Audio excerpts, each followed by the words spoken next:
and Primo. They really want to here. There's no Frank, unfortunately, from Big. It looks like Big is running a bit of a tank counter themselves. And Polska Garang, we're going to see Caspi over here on the left side. really trying to get in range of Joker. It's not going to happen though. Needing is going to look for that goal. He's not going to be able to get it. We'll see the pass over to, oh my gosh, and the pass over to Joker. And S1 could very much jump in on Joker, but it doesn't look like he's going to go for it just now. He sees a very vulnerable duo over here. There's Lars, oh no, and S1 stunned. Lars jumps back over to safety, and this is not looking amazing, though. They are holding on to mostly that set of boxes on the left side. There is the attraction by Goga. Let's see if Razor is able to make a play here. He has so much help to work with. Sacred still is not going to be able to get around there. Angel's in the lead. Scared does have his super, but he's not going to use it quite yet. He's just going to slide around, and you can see that Escobar really are just feeding these guys damage.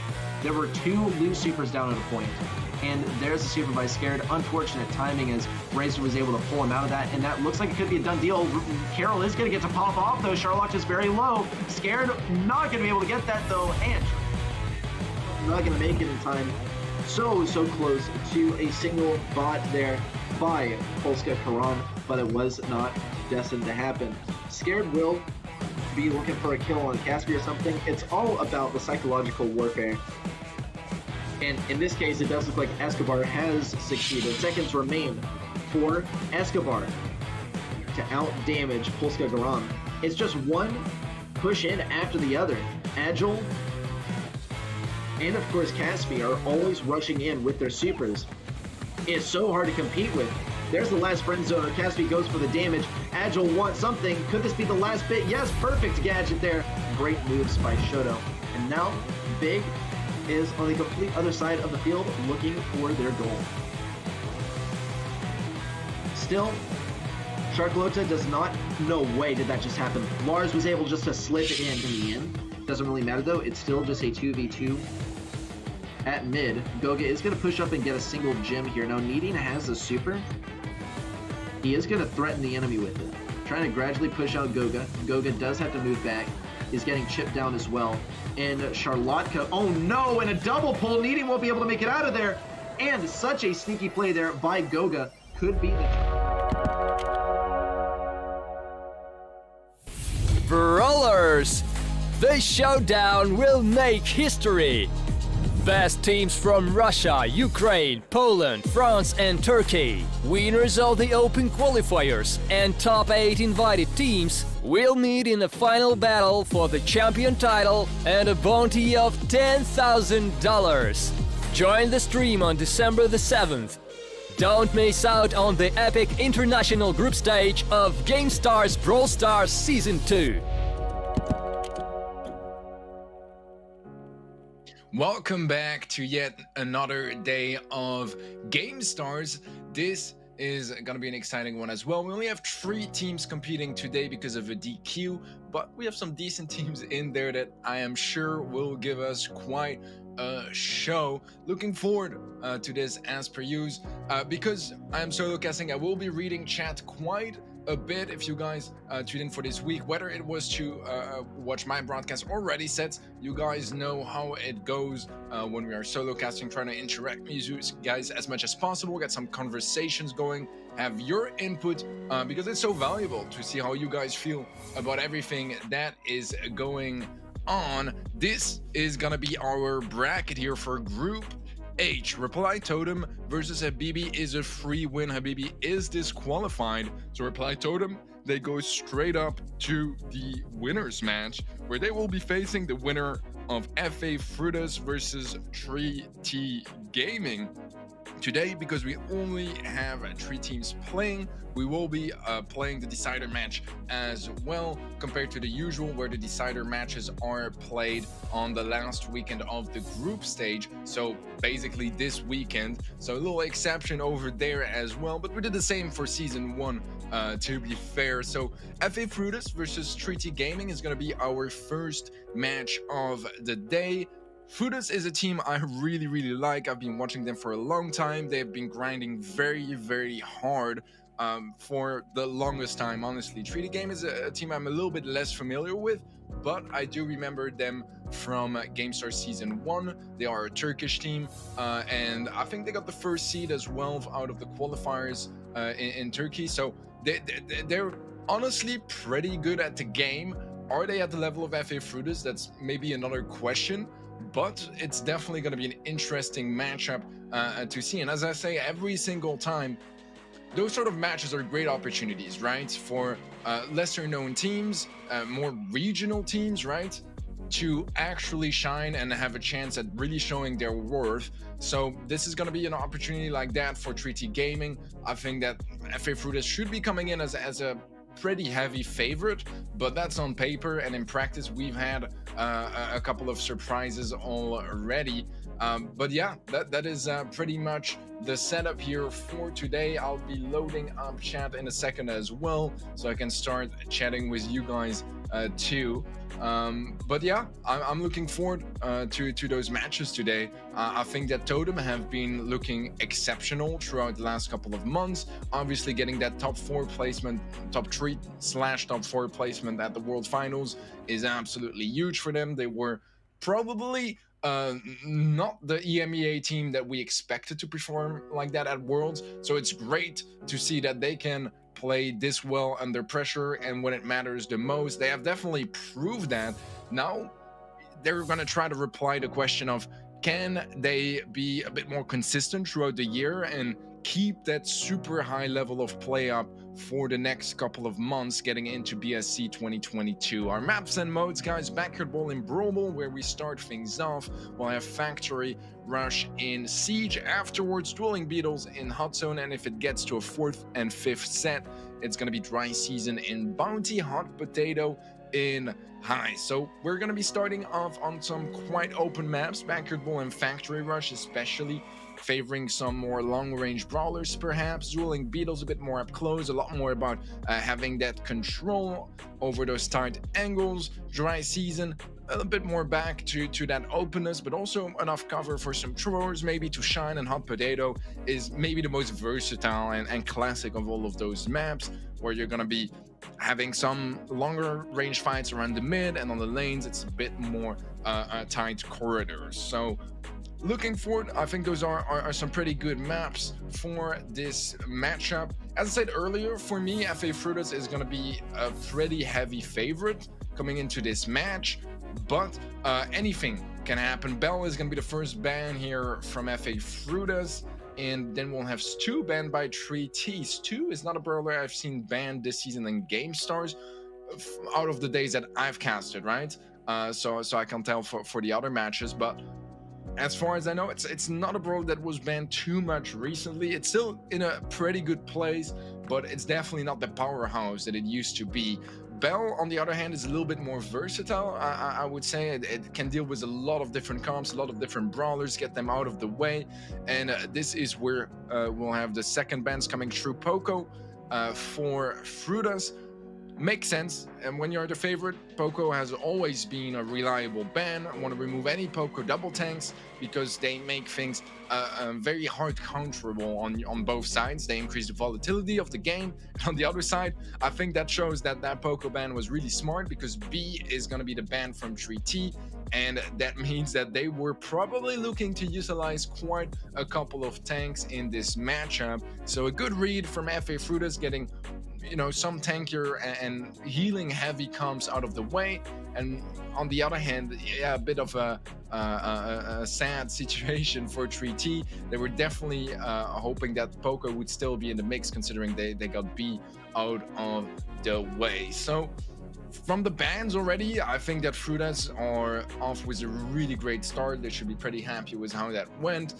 It sounds like that a really good read. Now, sure, it's not going to eliminate threats like triple tank and stuff along those lines, or something like a Mortis or a Buzz on certain of those maps, but I think that they cover a pretty decent ground, and I think that they're going to be pretty happy about it. 3T, that's already something a little bit challenging early on here, and that's not ideal because they need everything they can get, considering that they are the underdogs in this matchup. So tough match ahead here for their side. I'll load up chat as well, guys, so if you guys want to interact, want to have a conversation with me, ask some questions, give me your input on the matches that you guys have on screen, make sure you guys are active in that chat. I read every single message that you guys send. there is a little bit of delay, so I might take a minute or two before I can reply, especially if you guys message during the match. But I try my best interacting with you guys, and it's always a lot of fun for me to see some familiar faces in the chat. With that being said, I think I covered most of the setup for this specific match. I see Andre in the chat. How are you doing, man? Player, I'm assuming for Frutas, I can read out the rosters for you guys in just a second. So FA Frutas is Andre, Melny, John, and Tadomari, which is coach, but also stand-in. Let me check quickly for 3T. They were in the Turkish qualifiers. They got the first seed. It's Ardakskin. Sorry, it's not the easiest to pronounce. Barris and Asalims. So not the easiest names for English pronunciation, but they are definitely players that we have heard of, especially Ardakskin. But do they have the same competitive experience and background that FA Frutas have? I don't feel like they do. You know, FA Frutas do have that whole story with a good game as well, and a lot of experience in the tier 2 scene, where 3T Gaming definitely is, but a bit newer to it as a team, I would say, and less present in the EMEA tournaments in general. So therefore, I would say that FA Frutas should be coming in pretty confident in this matchup, but sometimes that's not the best either, right? You want to be constantly on your toes, be extremely careful about everything, and having too much confidence can be a problem too. I don't think this is typically a problem we see a lot with FA Frutas, but yeah, you have to keep that in mind too. And obviously some other classic stuff I'll mention is, you know, the favorites might tend to do a little bit less research sometimes because they feel like it's basically freelo, right? And like it's a match that they have in their hands. Whereas, you know, if you're the underdogs, some teams are going to be working really hard, making sure they do all the research they can to come in with the best performance they can show. So looking forward to this matchup. As I mentioned, we will have only 3 matches for today, so I'm looking forward to get started with this one. All right, Boombox baby, 16 people. Well, the more people join, the merrier later on, hopefully. Amel, how are you doing? Welcome to the stream. I hope you guys are ready for some great matches. I'm kind of hoping to get a Reply Totem versus FA Frutas winners match, not because I genuinely care about who wins, but because I feel like that might be the highest quality match of this group. So kind of hoping that we get to actually watch that. But there's only going to be one way to find out, and that's by watching this one and finding out if FA Frutas can get that victory against 3T Gaming. As I said, they should be pretty heavy favorites, but I haven't watched 3T Gaming play since the first season of GameStars, so it's been quite a while. And like I've said for a couple of other teams that had a similar situation where I haven't seen them since GameStars Season 1, there is that possibility that they worked really hard and improved a lot. I just don't know of it just yet, and this is gonna be their chance to prove me wrong and show that to me. And I'm genuinely hoping that they do, because that can only increase the quality of the matches we'll again. Yeah, our Arctic Skin has a pretty big fan base. I was aware of that as well. So hopefully they will have some fans in chat cheering for them and giving them some energy.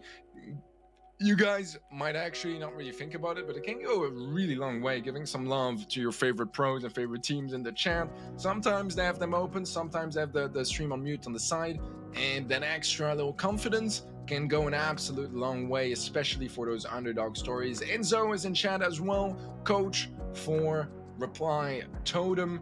Absolute goat. Great to see you, man. Great to see you. Sukubi, how are you doing, man? How are you doing? Some 3T fans, you love to see it.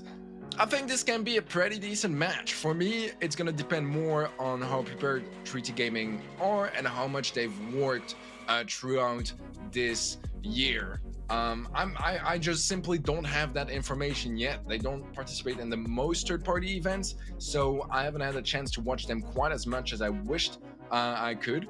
But as I said, you know, there's only one way to really get to it and see how they perform. That's getting through this match and getting those first impressions. But they were a team that did impress me. I think that something that I learned through GameStars in the last season is to not overlook certain teams and countries and regions and all that sort of stuff, because there were some genuinely really good surprises last season with teams performing far beyond my expectations, teams that I had never heard of. And I've been involved in the competitive Brawl Stars community for a while, so there's not that many teams that, you know, surprise me out of the blue, right? That I've never heard of, and then they pop off and show off some great performances.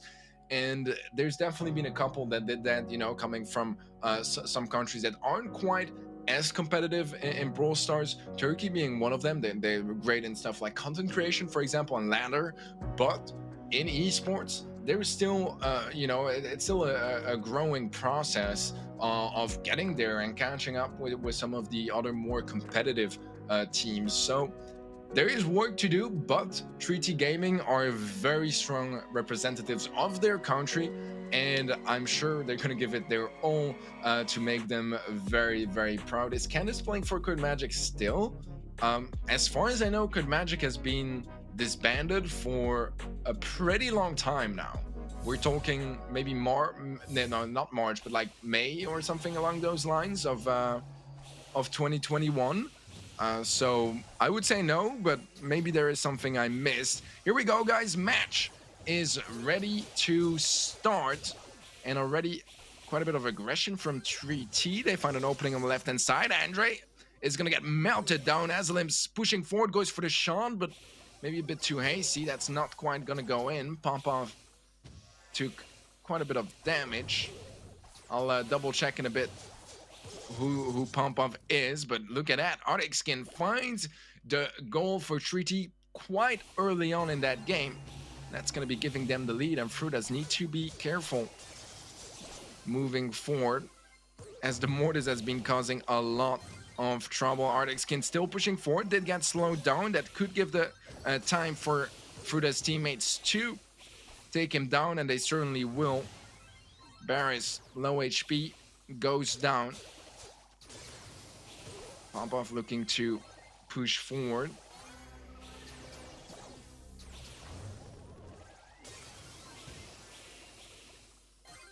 Couple of nice openings for Frutas, but nothing big enough to score just yet. John was an important elimination on the right-hand side. Andre was the pass to John trying to get the shot through the defense, but it's going to be defended quite well by 3T. Arctic Skin looking to find an opening. The roll comes in, but he goes down. Jump in from Pompom, gets the elimination quite clean as well. Aslim's in a complicated position, but he's going to be chaining those bats. Sadly, not enough. I think Melez came in play there as well from Andre to keep him from healing too much. Andre with the pass to Pompov, but it's not going to connect. Aslims gets the ball and gets it out of the way. 30 seconds left, and he was considering, should I try to go for a solo play, try to go for a push? But then he remembered, we have the lead. We don't need that. We need to defend. We shouldn't take the risk to leave his teammates in a 2 versus 3 in a bad timing.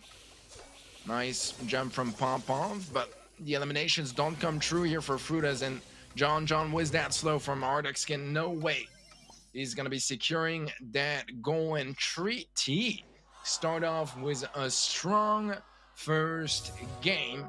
And here's the thing, right? We do have those tank heavy comps that I predicted we'd see coming in from 3T, and Frutas were not ready to deal with them. They were really not ready to deal with them. Pompov is Melanie. I was about to check in the roster list, Enzo, who was missing, because obviously it wasn't his name. He's not in Totem? What do you mean?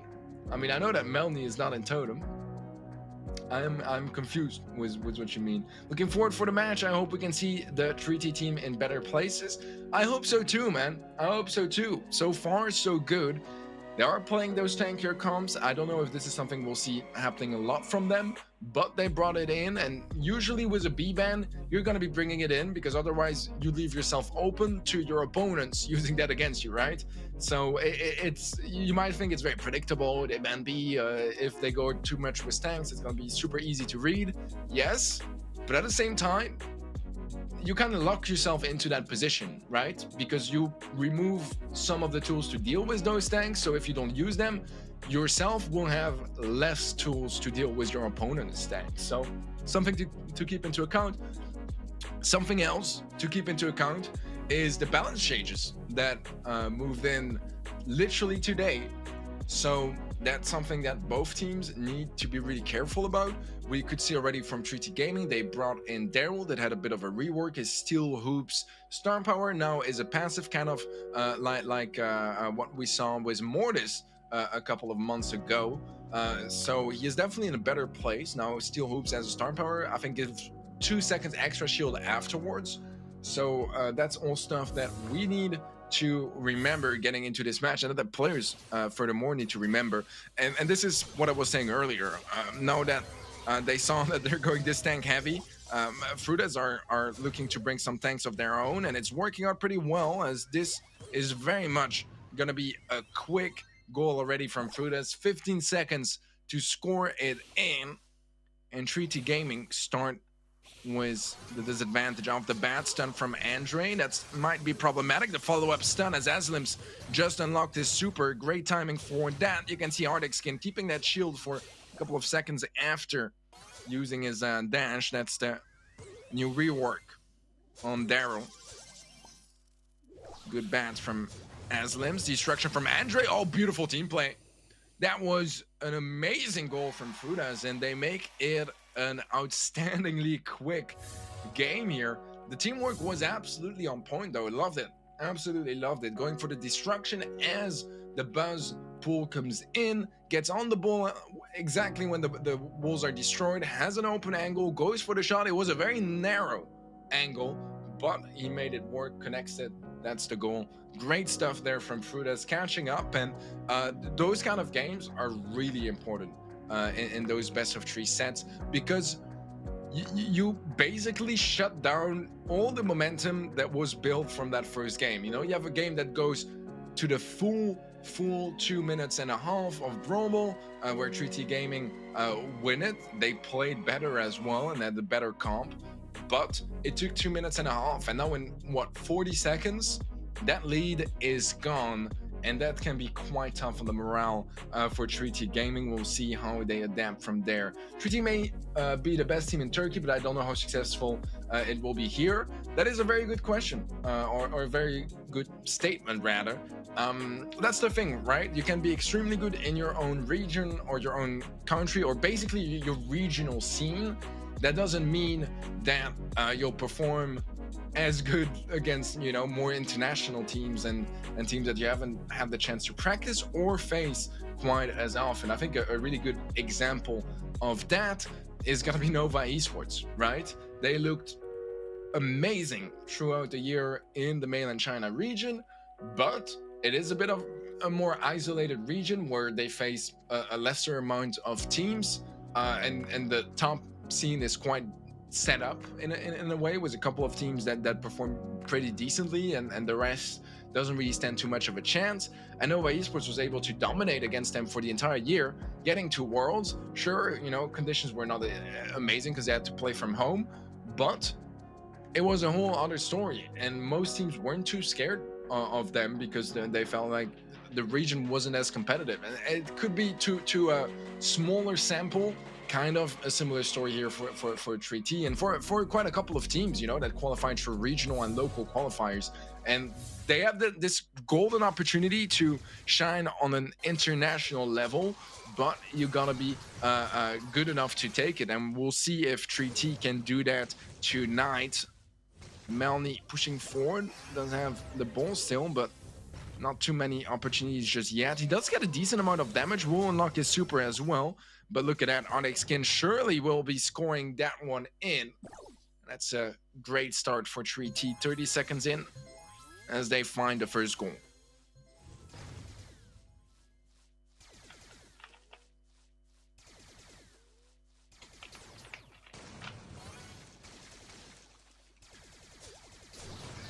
Aslim's pushing on the left side. The Shelly pick is definitely an interesting one and good anti-tank measure. This is super, can absolutely shred anyone getting close.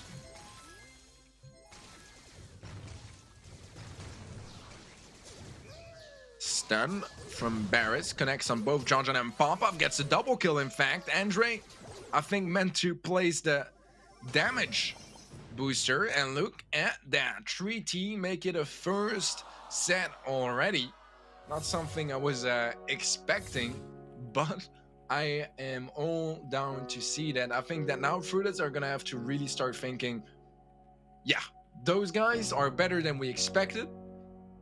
It might be a little bit more of a challenge than we were expecting. And so far, 3T Gaming proving me wrong, and I'm all there for it. This is something that sometimes, you know, people think of casters that they're saying that this team is better, and then they're gonna be disappointed if it's not the case. It's all the other way around for me. I'm happy to see those pop-off moments, right, and those clutches and those underdog stories. They are great for the narrative of the show and will make things a lot more entertaining. 3T off with a very, very strong start. What's up, Finnyboy? How are you doing? Is Sam Bentley Turkish or French? As far as I know, he's half Turkish, half French. I know he does live in France. I know he definitely has Turkish origins and probably nationality as well, but I'm not entirely sure. I haven't ever asked him the question, to be completely fair. Stats here for the first set. Damage-wise, a little bit higher for Frutas, basically because there were more tanks from 3T, which means they take more damage, they have more health as well. So you can deal more damage without necessarily taking them down. But overall, 3T narrowly taking that first set. It was a fairly close one, to be honest. I think with some things going slightly different. If 3T had, if Frutas had a bit more time to set up in that final game with the A-bit, get that damage booster going, get a couple of supers ready to counter the tanks, I think it could have been a different story, but 3T did a great job at preventing that from happening, being very quick and very proactive to basically lead the tempo of that game, and that's a really, really great sign moving forward for them. Factory Rush in Siege is gonna be where we move next. And once again, this is going to be more on the open side of things. Tanks can still be played. Mortis is great on this map to, you know, just run around the map and dash around the map, rather, picking up bolt after bolt. A little bit less strong in attack and defense, to be fair, but in the whole preparation phase and collecting those bolts, he's amazing.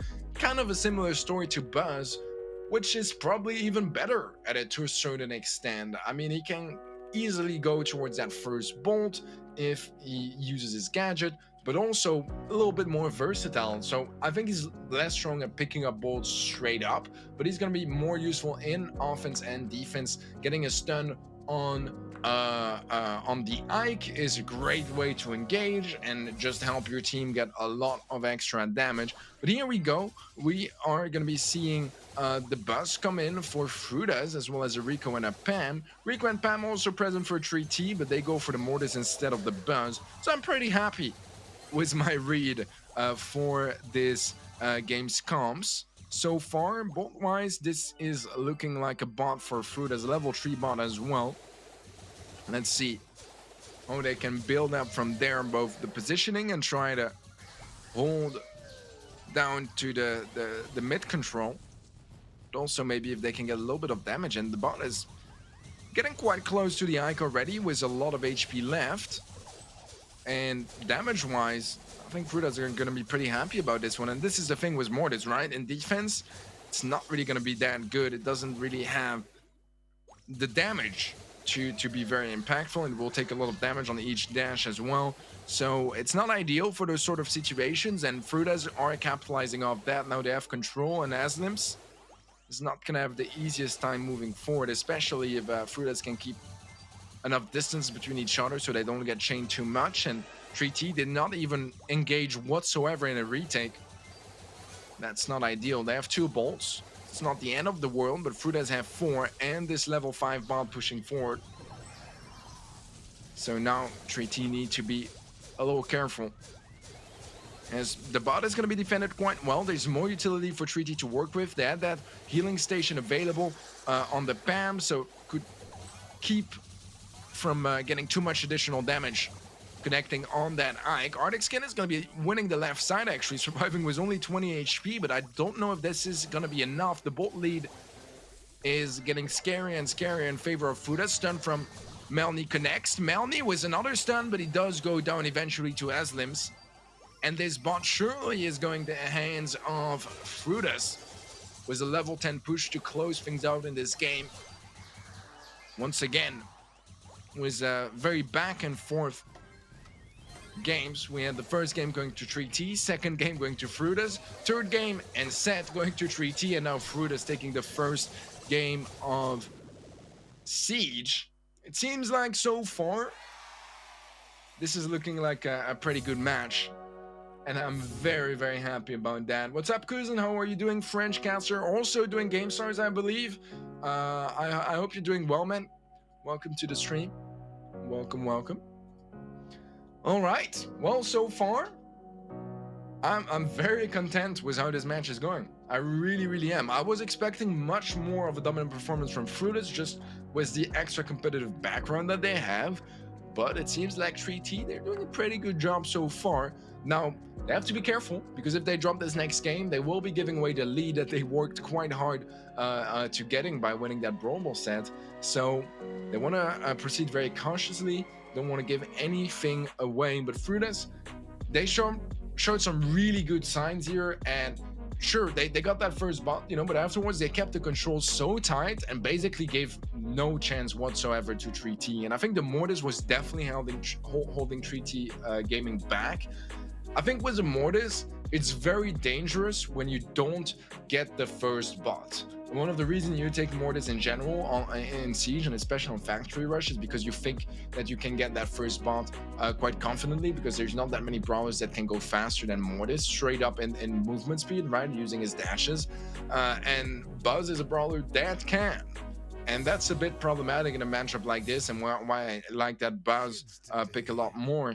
And Gale here is a very interesting pick. I'm expecting him to be playing the Storm, the Storming gadget, which can be really good in defense or even in holding mid control in certain areas.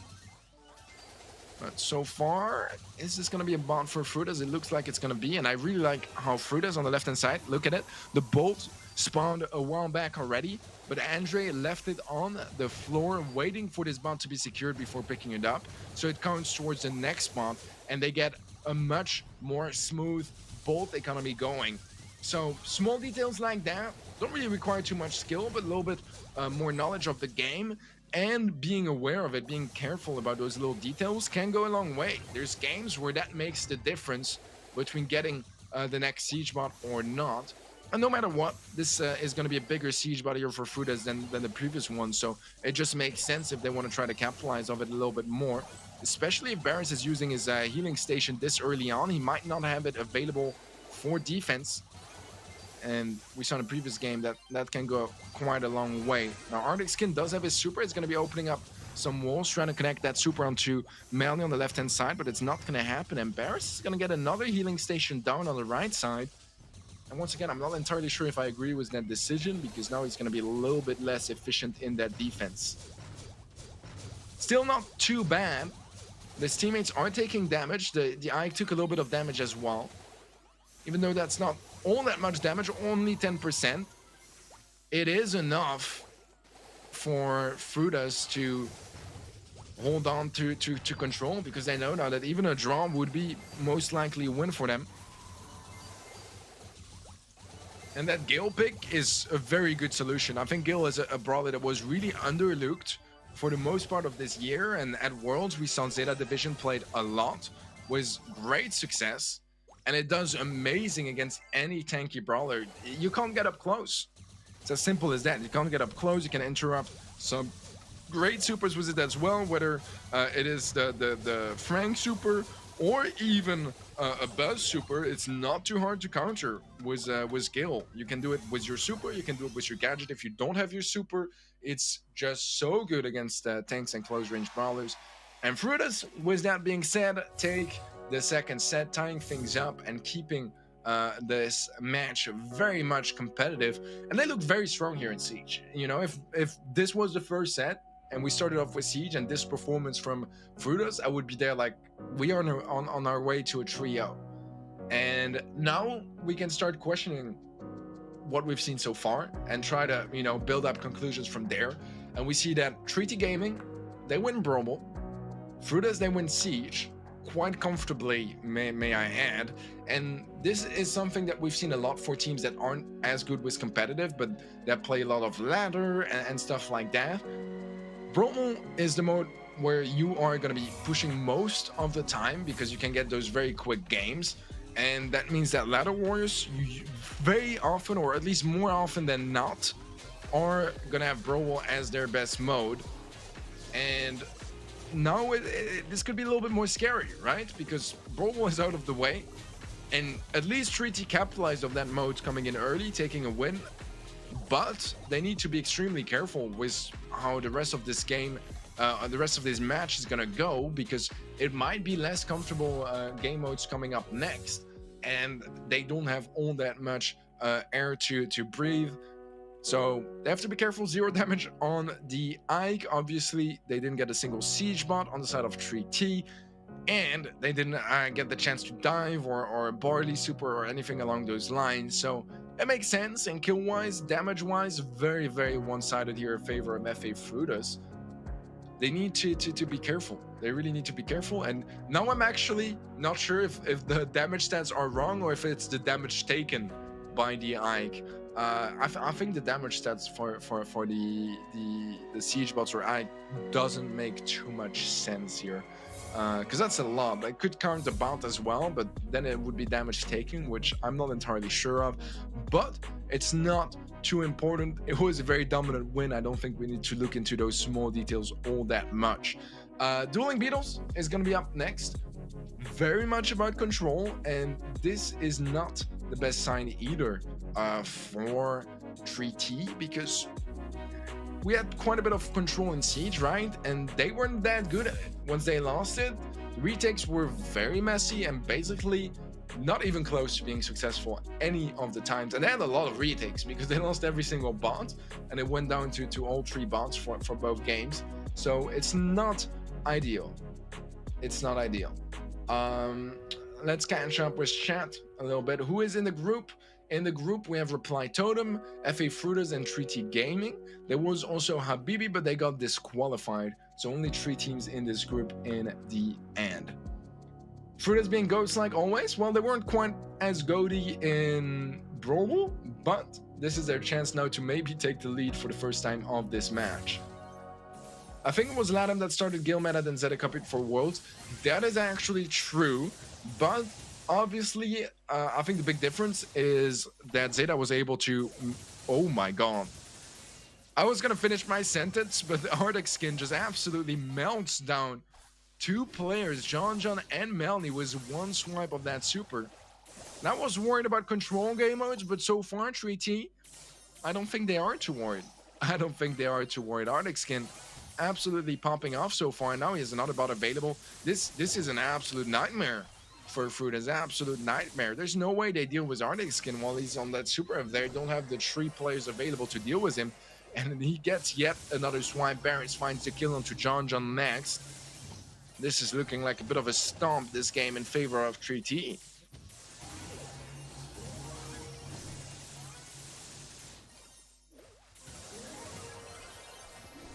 Yeah, this is not looking good for Frutas. 3T very, very comfortable here. They do lose all their players with that team wipe, and means that Andre can set up a little bit more, gets a swipe onto Aslims, but now Andre has lost his super. Should be only about a hit away from getting it again. Does get it again, but there's not that much room to play with. And this is a huge kill. Getting Arctic skin down while he's using his super means that, first of all, they don't get that extra percentage on 3T by him getting 7,000 HP in the zone. But secondly, he's wasted his super. And with the mag, it's really hard to be impactful whatsoever without that super. A final push here from 3T to try to close it out. They are going to be able to do so as Arcticskin gets his super available, and 3T narrowly win that game despite that huge head start that they had.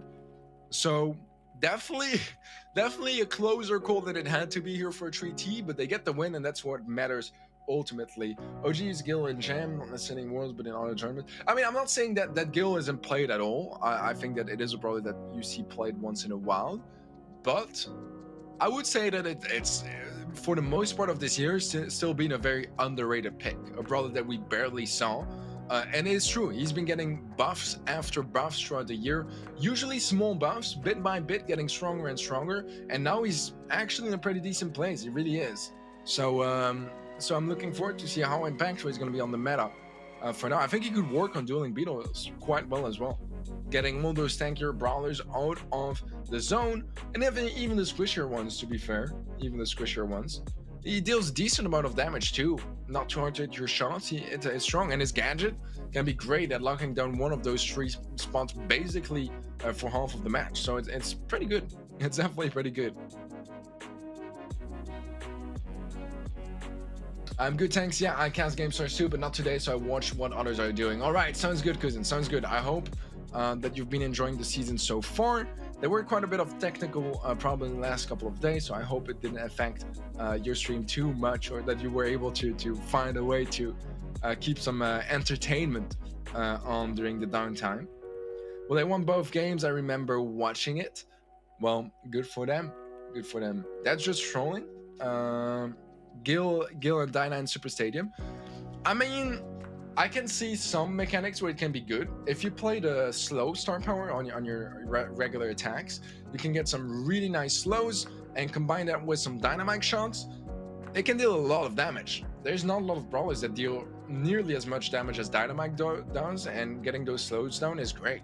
You know, it's similar to playing Crow with Dyna, for example, or Crow with B. Works as well. You know, if someone gets slowed, you get that 3k shot down, and it's a free kill. It's a free kill. Except Gil can do it quite consistently. Sure, not as strong as the slow from Crow, but it's during the entire game. Don't need any gadgets to make that happen. All right. Both mags have their mechs available, pumping their gadgets, trying to stay alive for a bit longer. Arcticskin is going to be the first one to get the mag out of the way on Fruta's side, but oh, a great double kill coming through there for Frutas, and that is going to help them take back the lead, at least momentarily. Burns is going to be dropping down a sandstorm. That is going to prevent anyone from Frutas to heal in that hot zone area. Jump in from Aslims, gonna get punished for it. Does get the mech out of the way for Andre, but Andre is only about a burst or two away from getting his next mech available. So does 3T, popping in out just now. However, Frutas have picked up a pretty decent lead for the time being. Both teams want to get a second set on their side. They're not there just yet. Nice jump in from Melny. The Crows trade each other out, using both supers in the process as well. Arcticskin gets his mech in play. Andre not able to connect a swipe onto Barris, but they do find a kill eventually. It's a trade, but with Frutas in control of the zone, trades are more than enough for them, and they're going to be very happy about that. And this should be a pretty straightforward game here on the side of Frutas, tying things up perfectly as we are 1-1 in this game, in this set, sorry, and 1-1 in sets. Close match so far, guys. Close match so far. Definitely didn't expect it to be this close. And what is a little bit scary is that the winner of this match is going to be facing Totem next, right? And then the loser of the match against Totem is going to be facing the team that loses this match today. So there's not that much time to work on their stuff and get everything together. So it's going to be a lot of pressure, for sure. And we might have this same matchup again on the decider match. So if you guys missed it, Habibi in this group is disqualified, which means that not only do they give a free win to Totem, they also give a free win to whoever loses this match and goes to the elimination side of the bracket. So they give away 2 free wins, basically, right?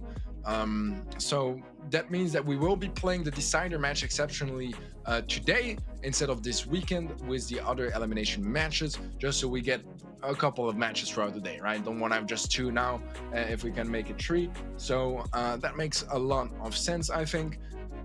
But that does mean that we might see FA Frutas versus 3T Gaming again as our 3rd match of the day, unless the winner of this team also, or the winner of this match also wins against Totem, which seems a little bit less likely, but could be possible. I mean, they're showing some pretty decent level of play right now, but it's very even between both teams, which I would have been a little more convinced if, like, you know, Frutas or even 3T got like a super strong performance and get that trio sweep. They come in hot into the next match. But so far, it's looking like we'll have a very, very close match here, as both teams are battling it out here to try to win a 2nd set. We have some very similar comps for the most part, except for the Sprout coming in here on the side of 3T. And Sprout might be a little bit underwhelming against a couple of those brawlers. It's going to be great against something like a Crow, unless he gets to jump on him. Meg might be a bit too tanky when she has her Meg to deal with it. Get ready to remove the walls, jump in, gets Sprout off the way, but at the expense of his own life. And now 3T have mid control, another super already available from Bears. May have gadgeted it back, but I think he was a little too far, so I'm guessing he just had it available already. Azalim's trying to sneak onto Andre. Will do so successfully, at least to the extent that he gets some damage down and stays alive. Game is starting to be a little bit close again, as Frutas had a really good start, but 3T are starting to catch up. Arctic is going to be missing that super, and that is going to cost him his life. Doesn't quite have his super available for the next push either. We'll have it now. And 3T have a pretty good setup here. Decent control and great kill there, but Andre might be causing some trouble. And yeah, that's the double swipe from Andre, giving 3T a tone of their own, a taste of their own medicine. And Frutas picking up the set in the end. Close, but still a win. And they'll take it. Securing set 3 is always huge, whether that means a trio sweep or a 2-1 lead. You're happy. It's probably in general one of the most important sets, right? The first set is great at building up some momentum and some confidence getting into the match. But 3rd set in a best of 5, no matter the result, it's huge. Whether it's a trio sweep, as I said, or a 2-1 in your favor, or 1-2, that means that you're reverse sweeping, right? You need that 3rd set. You really want that 3rd set no matter what. And Frutas secure it. That's big. That means that now they have a little bit more room to breathe and a little bit more space to work with. But they're not out of their misery just yet. They do need to win an extra set. 3T, sure they're behind, but if they can win 2 quick games in a row, perhaps they can get the comeback they want. I believe from the top of my head that Dry Season is going to be up next. That might be an interesting map to get to, especially considering 3T showed their willingness to bring in tanks. That could do some good work. That could do some good work, especially the Buzz and the Mortis. We see that being played quite often on Dry Season. Stats-wise, it's not that far away, but a lot more kills in favor of Frutas. Maybe just a little bit better at closing out those fights in this set. Whereas damage-wise and even percentage-wise, it's not that far away. I think 9 kills difference is pretty significant.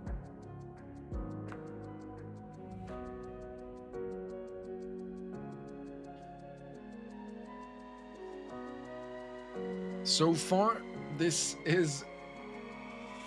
I think this match is going far beyond my expectations, to be honest. I expected a sweep and a very one-sided performance.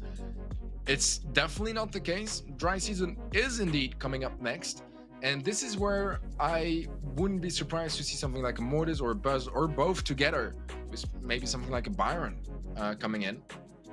That would be my prediction comp-wise from 3T, as they've really enjoyed bringing out those sort of brawlers earlier, and we are ready to move into game. And it's pretty much the comp that we are getting, but the Daryl is coming into him. That's actually a really good idea, because it can kind of just swoop in just like the Mortis does, but it just got buffed as well, so it's a little bit more unexpected, and you can't interrupt his role nearly as easily.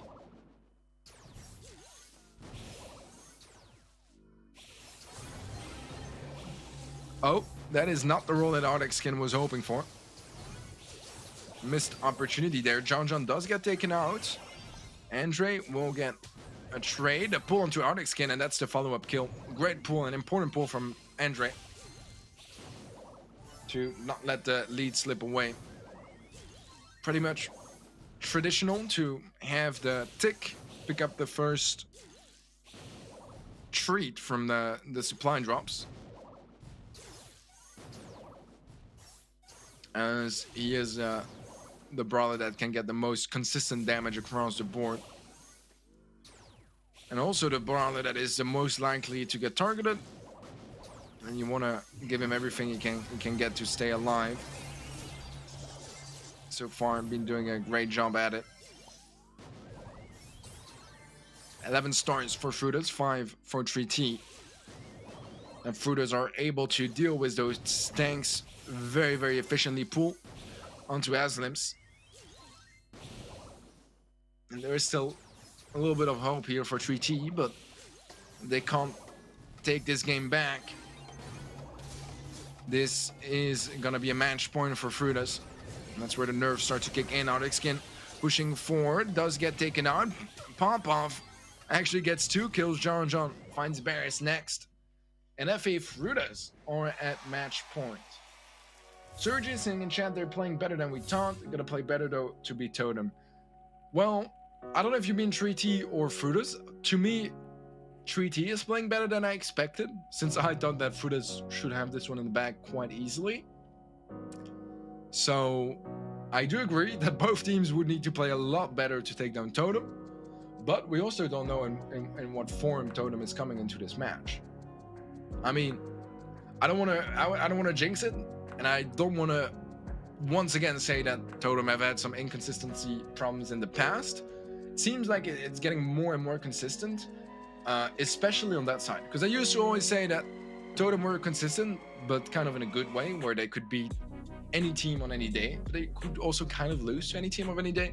I think that the former is still kind of the case, where they can still take down absolutely anyone, but on the other hand, I do feel like the part where they kind of choked against teams that were worse than them is happening less and less often for, you know, the last like 5 months or so. So they are in a good place. They're in a very good place, and it's not the Totem that we used to have that could kind of choke against any team. I don't really see that team playing anymore, but we'll see how they play today against the winner of this match. So far, looking more likely to be Fruiters, since they have a match point in hand, but they got to confirm on that match point. They got to secure it and lock it down, and we see the triple tank coming in here from Fruiters. And if you don't want to call Mortis a tank, which I've had so many people tell me before, my guy has 6,300 HP at level 11 with the shield. I will call that a tank. Don't mind if I do. Don't mind if I do. Fruiters was the 1-star lead. A couple of engagements early on. Blue star in the hands of Fruiters. Oh, nice, Sergi. Nice to meet you, man. Nice to meet you. I did not know that.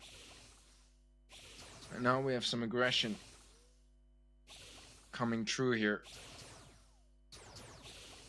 from 3T, trying to find that opening kill to take back the lead, but it's not that easy. Andre is gonna get pushed by Aslims. That's a nice kill. The bats follow up from John. He is gonna get traded out, but Arcticskin, I don't know exactly how he's gonna get out of that position. He goes down. Blue Star still gives the lead to 3T, but there is that kill from Melny. That Frutas we're looking for. Ooh, and Andre gets poisoned. He's gonna go down. A bit of a placement mistake there. John gets punished as well. Barris will get taken out, and Melny is able to get out of that position, but does get cornered up now, and that's gonna give the lead back to 3T. Blue Star still keeps it that way. The follow-up kill from Aslims just confirms furthermore. And 3T, they are leading by 2 stars. Frutas need a kill. And ideally, that Blue Star as well. Arcticskin was a dash onto John. Bats come true. That's the kill, but the Blue Star is still in the hands of 3T. And that means that they do secure this game. 1-1 now in this bounty set. And the match point from FA Frutas is joined by a set point for 3T Gaming. Just a single game from tying things up, but they absolutely need the next game. It's do or die for 3T Gaming. Daddy, do you think it's worth getting an iPad Pro 2018 for Brawl Stars, school, work, Netflix, Switch, etc.? My usual talk for getting a new phone or an iPad for playing mainly Brawl Stars is, what do you need? If you have, for example, a really good laptop that you use for work or school or, as you said, Netflix and all that kind of stuff, then I'd say maybe it could be more worth it to get a phone if you were looking to replace your phone anyways. But on the other hand, if you already have a good enough phone or good enough for your daily stuff, and you don't really have a mobile device to game that you can take to university or to high school or you know, watch shows on, all that kind of stuff, I'd say definitely go more for a tablet. Tablet wise, there obviously you have the iPad Pro, which is a great option, whether it's 2018, 2020. They're both very good. I think this C2 only model. 2017 also has 120 hertz, I believe, but it's the old form factor, right? And then you can also go for the Samsung Galaxy, I think it's Galaxy S7, I believe it is the name of that model. It's pretty good too, I've heard. It's pretty good too. So this is kind of what you're going to be looking at. I think the Samsungs are a little bit less expensive, also have 120 hertz, but I don't exactly know the tablet. I mainly just use it for Brawl, to be honest. So I don't know the difference in productivity, but that's kind of what I would say. And if you need, basically, unless you're a tier 1 professional where you will buy the best equipment just for Brawl Stars, make sure that it aligns as much as possible with your other needs in life. That's basically my point. So if you think that a tablet would be a great tool for you know, school and work and all that stuff, just get a tablet. It's great, and they're not that expensive either compared to, you know, a gaming PC or even an iPhone. They're not that expensive.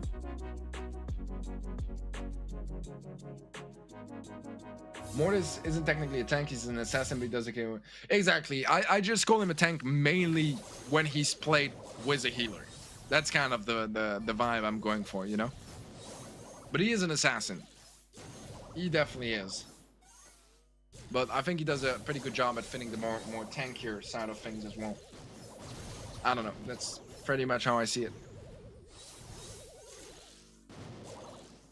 So far, we have Blue Star picked up by Frutas. It's the only thing giving them the lead for now.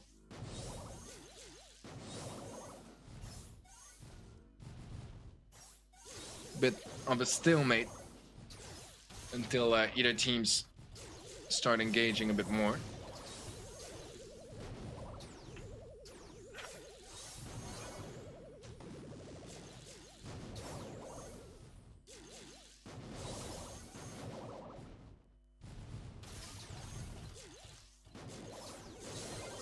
And the stalemate is definitely in the advantage of Frutas, considering they have that Blue Star lead, and if things keep going like that, they'll be looking at a match victory.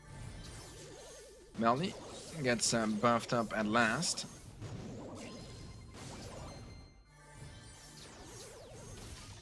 Had a bit of a close goal earlier, but it's still alive and still going strong.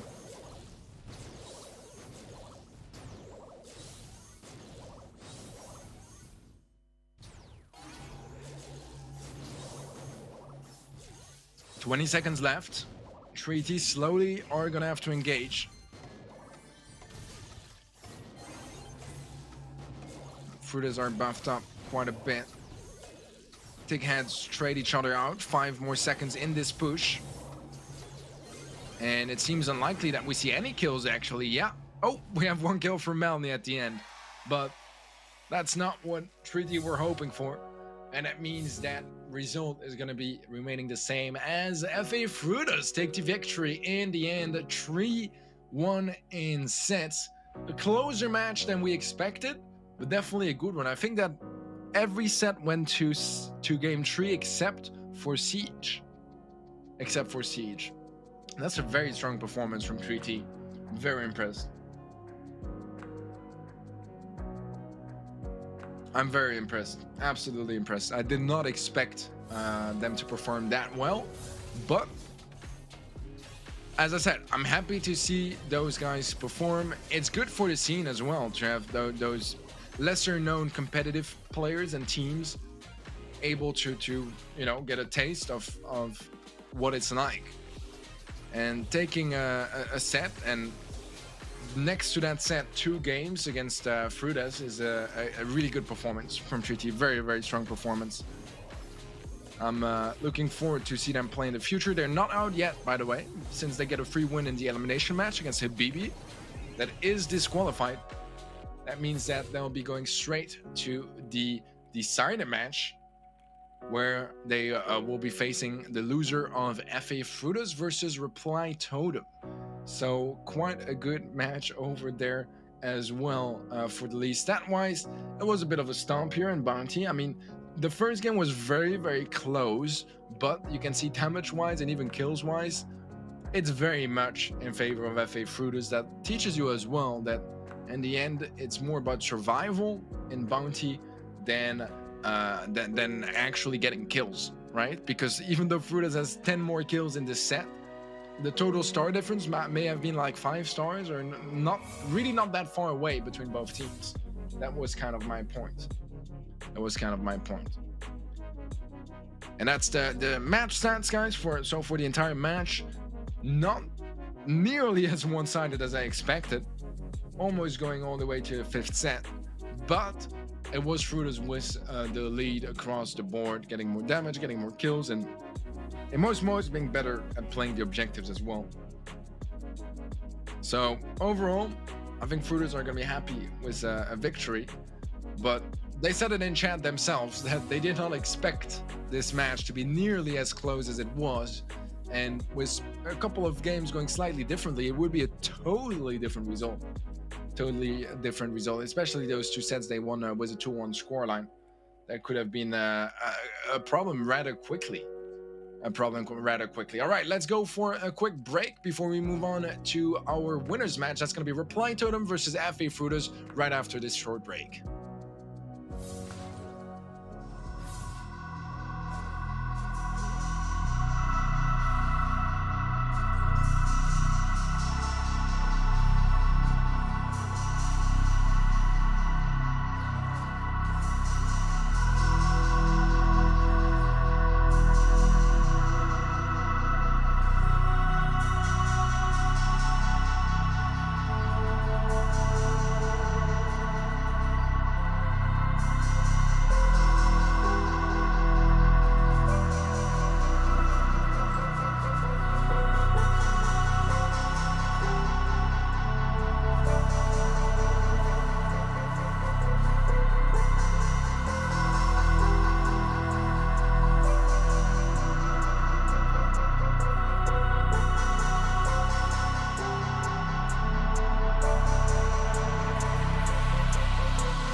Hello everybody, I'm Ready Set.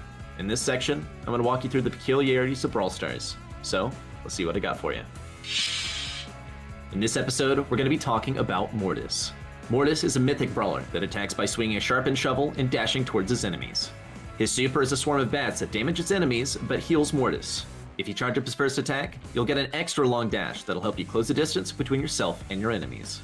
Since Mortis has very fast speed and moves forward with every single attack, he's very good for mobility-based situations. You can use his speed and his attack to dribble the ball towards the enemy's goal in Brawl Ball, or to collect bolts in Siege. You can also use it to get in close range of enemies that are bad in close range, like Piper, Dynamite, Barley, Tick, and others.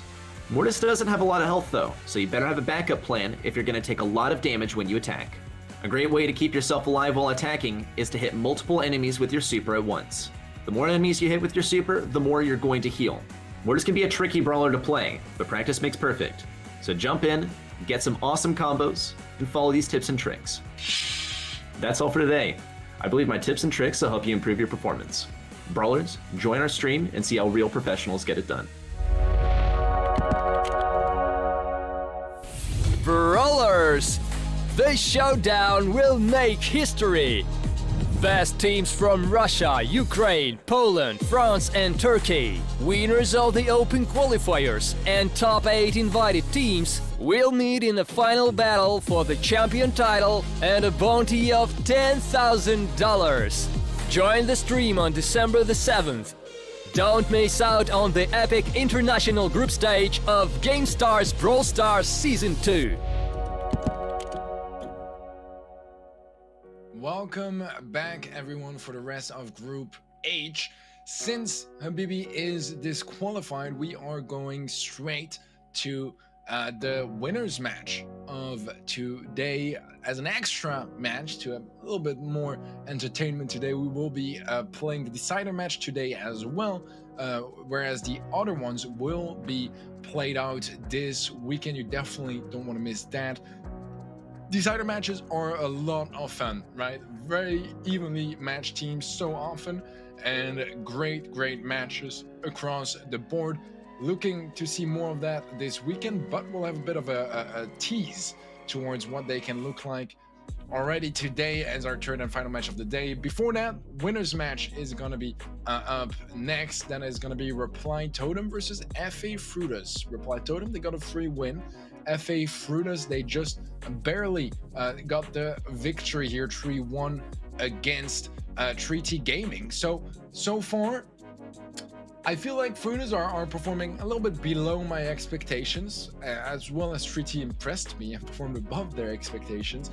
But against a team like Reply Totem that plays top 3 in the Brawl Stars Championship at the World Finals, it is a bit of a scary prospect of a match here for Frutas, and statistically it is most likely that we'll see a rematch of 3T versus Frutas, which honestly I'm down to see because it was quite close. It was quite close. It could be a chance for Frutas to either confirm, you know, and reaffirm their dominance, or for 3T to get revenge. That would be a beautiful story, but we have to get through this winners match first, and that might not be the easiest match for Frutas. Totem have been looking incredible across the entire year, but particularly for the last couple of months, the level of play has been at a whole other level.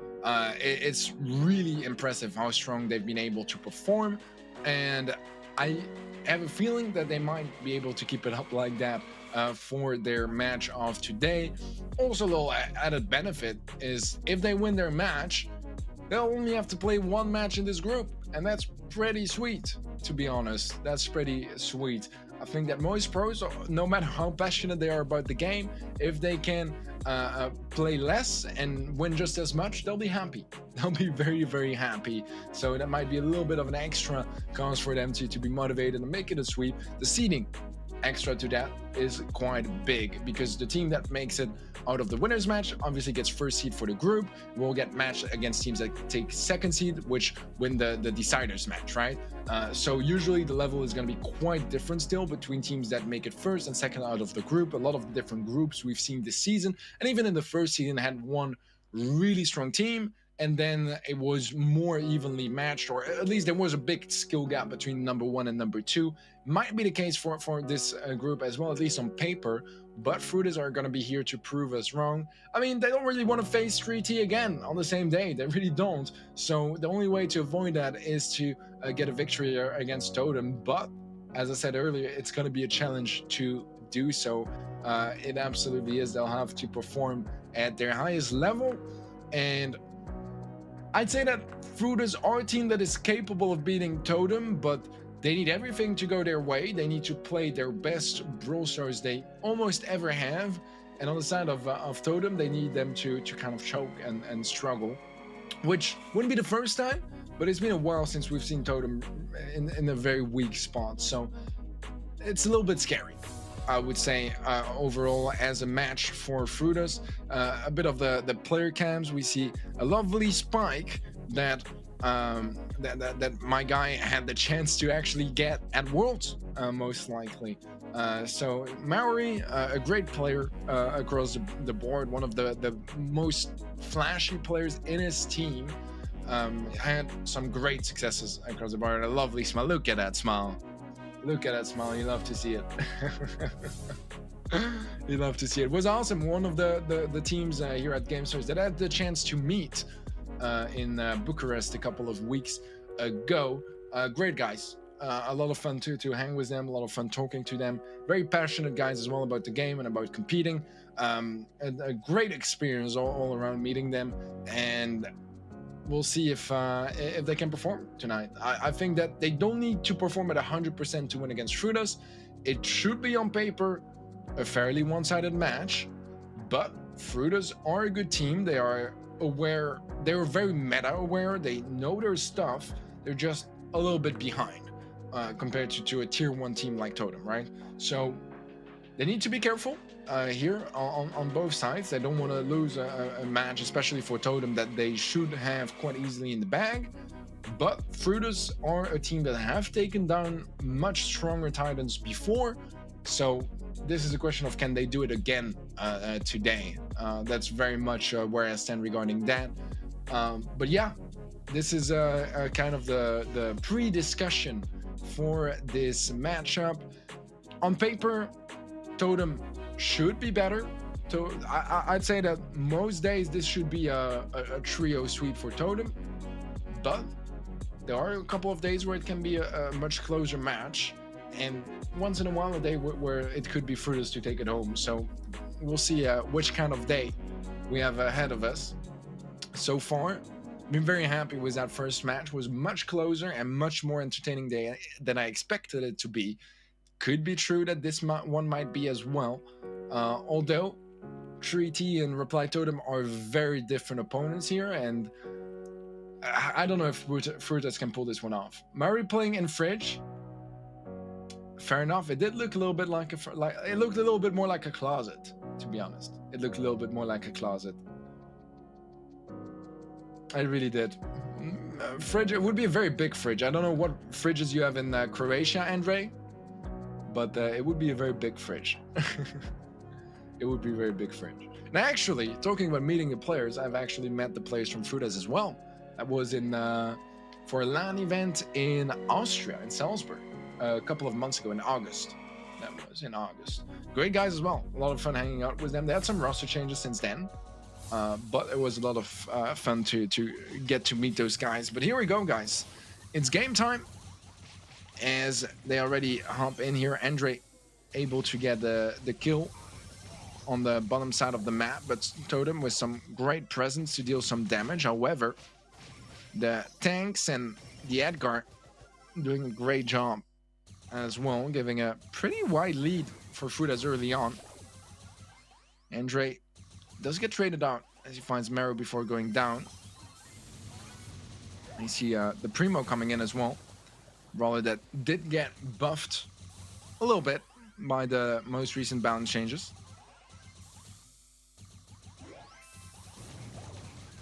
Gonna destroy the walls, get a little bit of extra damage on that save, but lead still remains very much in favor of Frutas for now.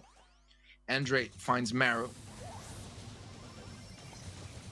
Melny gets some nice damage on that safe, and in the end, it's a fairly one-sided game in favor of Frutas. Interesting. All right, well, I mean, I said it should be pretty one-sided, but it looks like I will jinx it once more. But, to be fair, it's only one game, and there were some decent counter picks. You know, Edgar does really well against something like Rico. You can jump in the middle of his face, melt him down, but on the other side, I feel like Ems is a pretty good counter, definitely against Bull, but also a pretty decent counter to Edgar. At least with the gadget, you can find some nice value. You knock him back, he's pretty much dead. So I'm not entirely sure what the game plan here is for Totem to adapt. I don't have the bans. I think we went to game quite quickly, but I should have them written down somewhere. All right, we should get them at some point. But yeah, it would be great if production could communicate the bans with me, because we did not get the chance to see them. We got straight into match. The movie is really good. I'm super hyped. I've heard a lot of good things about it. I want to watch it sometime, but I have to make some time for that. And yes, peculiarities of Brawl Stars Memento. You love the peculiarities of Brawl Stars. It is not at all a word that I struggle about to say. We did not have to retake that word 5 times during recording. Well, game 2 is on. And this is a chance for Frutas to capitalize, try to make it a whole set as quickly as possible.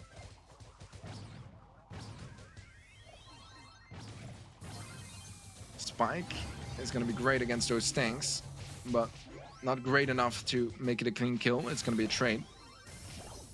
Ooh, not the best gadget from Mary there. Melny lives to cause some more chaos.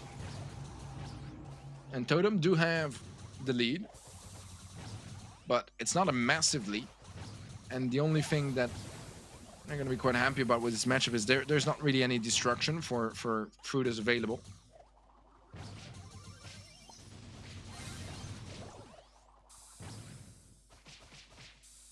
So far, still a little bit of a lead for Totem, but not by a long way. And actually, Melny is able to get enough damage on that save to turn the lead around in favor of Frutas by a mere 4%, but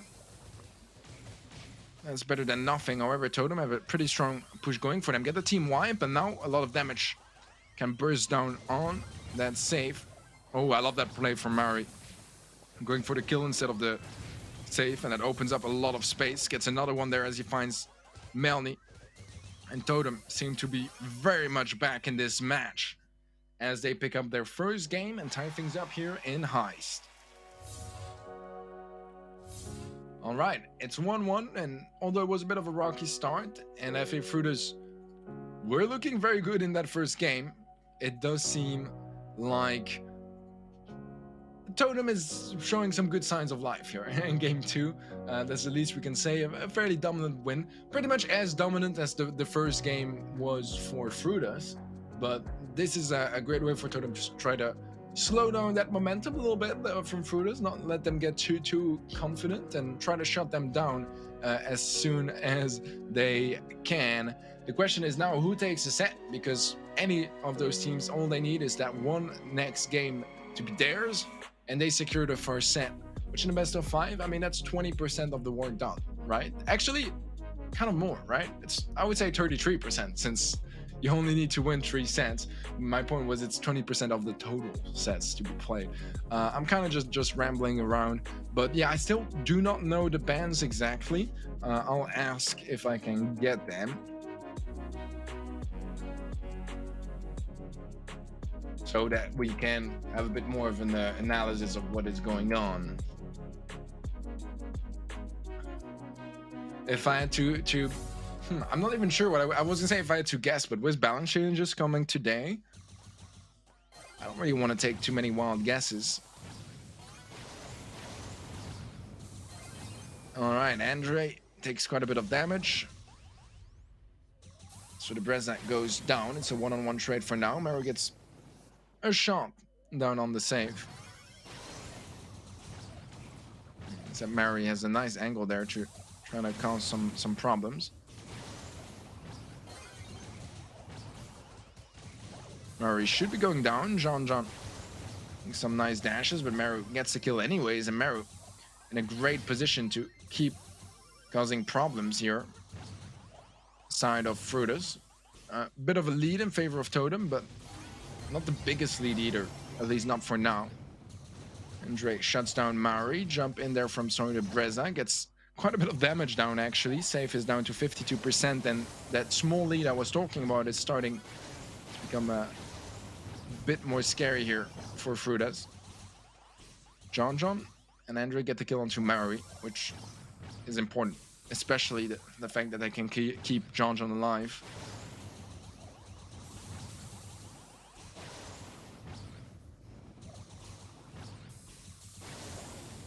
Pace has slowed down a bit, but Totem try to make a change to that. They get a trade, but that's not quite gonna be enough to deal more damage. Totem still in the lead by 34%. And so the Breza looking to extend that as much as he can. Maru does not get hit by that spike super, but kills is confirmed nevertheless in favor of Frutus. Make it a team wipe actually. Now there are some angles to deal some more damage here for Frutus, but is that gonna be enough? 30 seconds left. Might not be. Mari goes down, finds a trade once more. Here Totem have to be really careful. Have to be really careful. They do have the jump available on Soda Breza. John survives. That's huge because that's extra damage.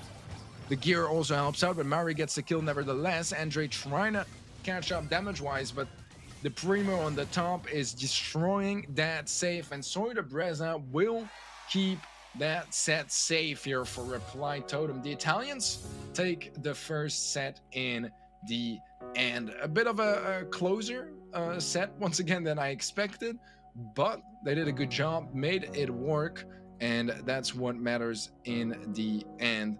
Let me check again if I could get those bans confirmed for this matchup, and then we have a little bit more information to see, you know, what went wrong and what can be done better on both sides, and predict comps better too, because we do like predicting comps, don't we? At least I do. At least I do.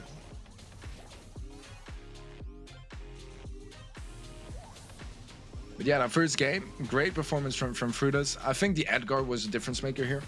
Able to work against the Rico very well. But great answers from Totem comp-wise. Able to make it work. Jojo, the next matches are gonna be the loser of... Well, there's only one next match, by the way, for today. That's gonna be the loser of this match against 3T Gaming. So that's what we'll be watching afterwards. Stats-wise, Frutas actually has a lot more kills, but also a lot more damage, but less save damage, which makes sense since they lost a set. So Totem just able to capitalize a lot more, getting less kills, but making more out of each kill they get. Is the kind of how I'd read that. The bans are confirmed. Frutas are banning Bell and Poco, and then Totem are banning Meg and Daryl. Okay, I think those are some very fun bans actually. I mean, Bell and Poco are nothing out of the ordinary, but Meg and Daryl, or especially Daryl, is a lot more fun. Meg is a brawler we do see banned fairly often, but not every day either, or not every match either. So it's a fun couple of bans here, especially for blind bans. Shadows plays down by Maru. Oh, he dies to the healing station. That's not good. That's not good for Totem. All right, Mari was interestingly enough going to be placing his clone on himself, which is something that I've seen happening quite a bit, or at least most pros I talked to about the nerf for Lola. Basically said that in most cases they still enjoy putting that shadow right onto her, even though She only deals half the damage she used to do when she's within that little zone, you see. It's still an extra 50% damage, plus more ground covered, easier to hit your opponents.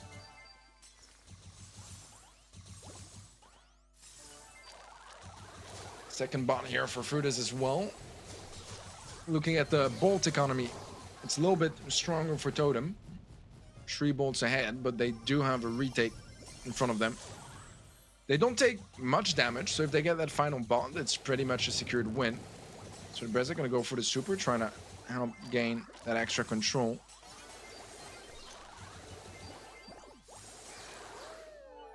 Healing station out of the way. Maru gets up onto Melanie. That's gonna be a secured kill. Now they just need to keep banking a couple more bolts, and Totem should be fine in this game.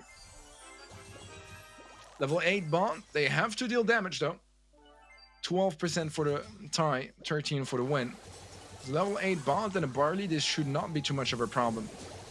The mission here for the left side is to keep Soy de Breza alive, and they did a great job at dodging those pools, meaning that they can get the damage down easily. As Totem secure game 1 of Siege, making it 2 games in a row as well, starting to build a little bit more momentum and looking better and better.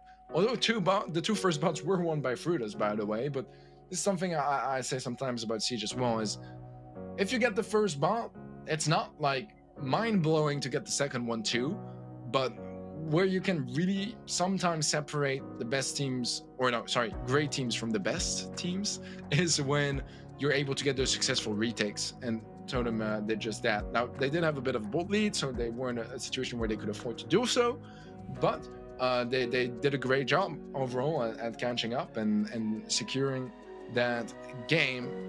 And now Frutas need to find a way to shut down Totem, because it's starting to be at a point where it's a little bit more scary, because in any underdog situation, you don't want to give too much of a lead to your opponents, because going for a full reverse sweep when you are the underdog is statistically pretty much not happening, is it? Pretty much not happening.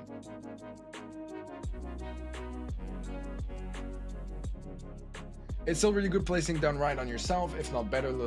Lola still shreds. Well, it's not better than it used to be, right? Because you would deal 200% damage total, now it's 150%. But yeah, I think it's still very good.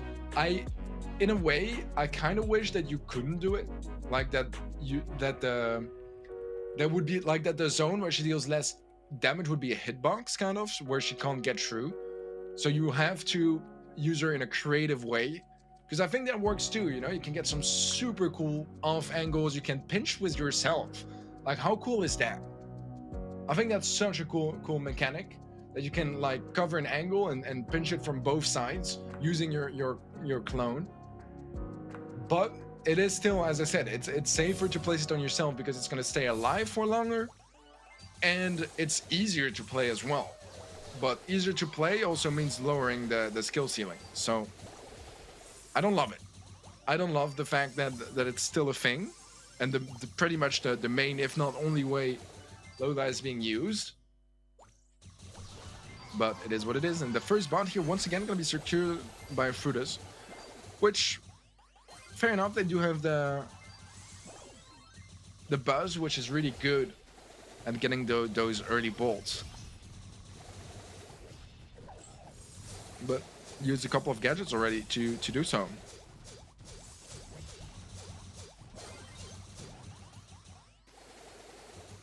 Mare gets taken down just before the bot falls.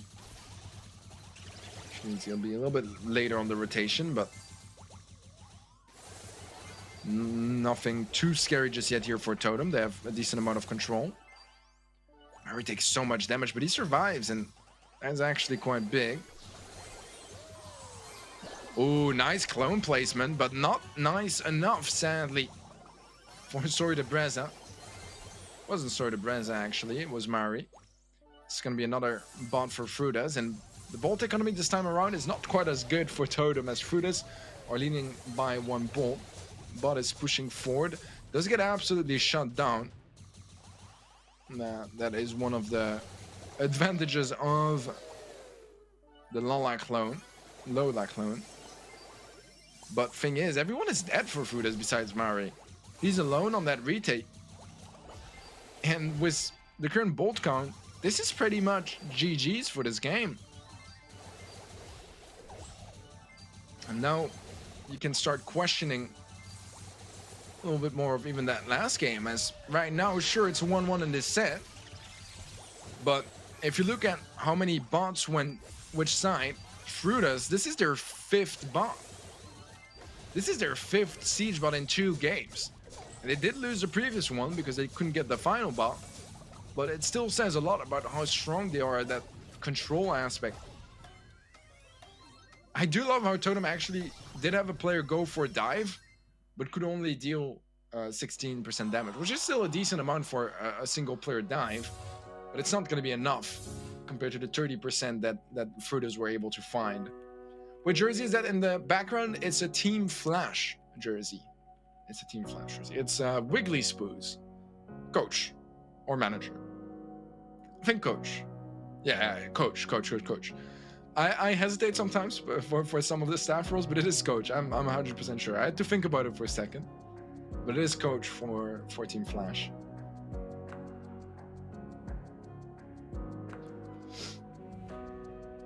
But yeah, game and match still very close.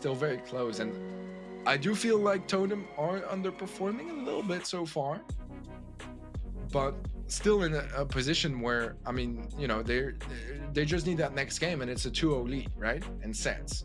So sure, it's close, and I think Frutas, if they win the next game, they tie things up, and we are in a very even situation. Totem, if they pop off now, that would be a really big game for them to win. Just like it would be for Frutas, to be honest. They want to avoid that 2-0 lead. But Frutas not looking half bad either. They're really not. They're really not.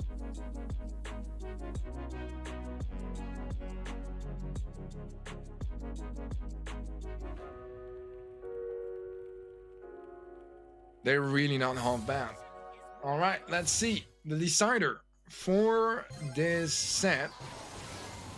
Melly takes a lot of early damage, so the Breza trying to stay alive. Might go for the destruction on that right side. Gets stunned, and yeah, that is going to be the punishment. As Melny takes him down, secures a second bolt already. John finding a bolt on the left-hand side, and Fruita's not messing about here in Siege. Maori is so low HP, he ends up going down.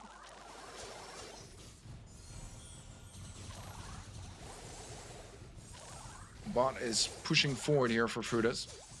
Finds a decent amount of damage, 10% of the first bot, that's not too bad. Now it's retake time for the Italians. They won a match earlier with just a 1 bot, but look at that. Malny is unstoppable with the buzz.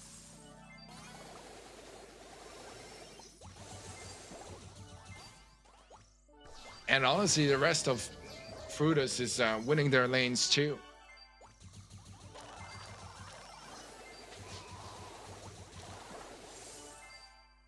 Second bot for Frutas, and once again, bolt economy not good for Totem, only from 1 bolt so far. They could get the elimination on the buzz, so if they can defend fast enough, it might help for the retake, but it's a very bad situation here for Totem. John finds Maru as well, so the Breza. And Maru quite low HP too, so the Breza misses a shot. Maru falls. And this is pretty much looking like GG's for this set, and Frutas hit back with a set of their own, making it 1-1 in sets. I just don't see a way out here for Totem other than a loss for Siege.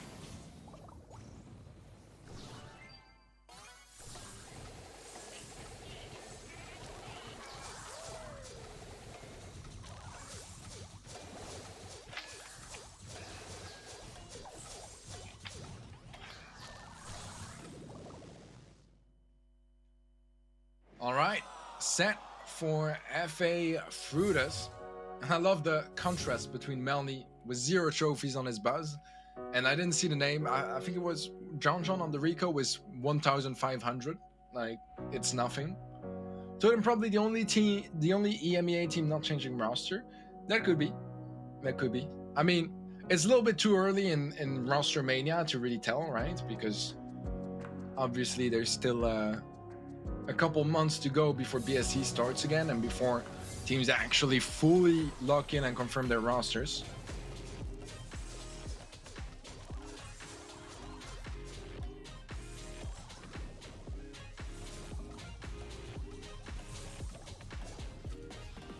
But Frutas playing impressively well, and Totem struggling a bit here in Siege. Melny popping off with his new device. I don't know what device Melny uses, to be fair. I don't know what he uses. Might just be iPad Pro, to be fair. I wasn't really paying attention. But yeah, this is one-sided, guys. This is very one-sided.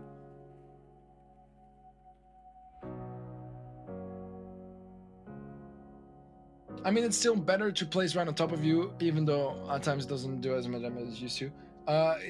It's true. I agree. But my point wasn't necessarily in what is the best to do with the brawler. It's more that I wish it was designed slightly differently so that it would encourage more creative plays. Like right now, already they're trying, because that's why you can't place it like on top and deal as much damage anymore. But I still feel like I would have preferred some sort of a hitbox where it can't get too close. Like, for example, that it can't get literally on top of you, you know? I don't know. That's kind of how I feel about it, but I'm not sure. I think it's a brawler that has so many possibilities for really creative plays, but so far it's not really utilized to the full extent. Melny on the camera here from FA Frutas. And Mr. Murray as well.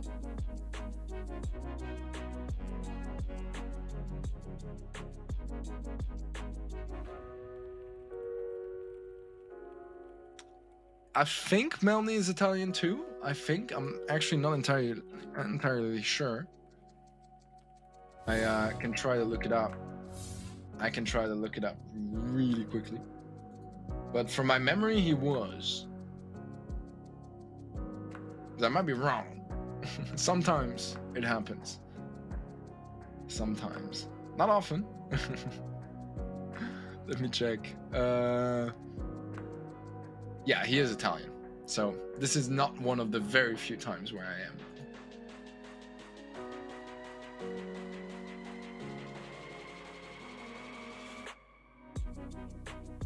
I mean, that's the thing, Derek. I feel like right now, it kind of is the best play to put it on top of you. But I wish it wasn't, if that makes any sense.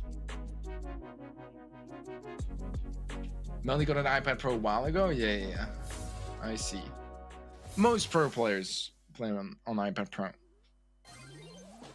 Not all. A couple of them prefer phones. But a very large majority. Well, this is not going to be a great position to hold for Soda Breza, although he was dodging very well. He does end up going down in the end. And Maru might just get the same treatment there. Gets shut down, and I like to come from Frutas a lot here. I like it a lot. It's going to be tough to deal with for Totem.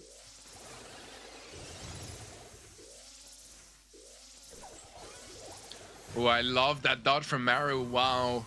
That was beautiful on the right-hand side. Damn. Maru finds Andre as well.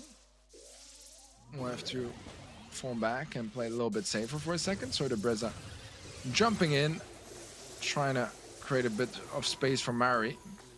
And they do so pretty successfully, all things considered. I mean, they're both very low HP. The healing station there could have gotten almost a double kill.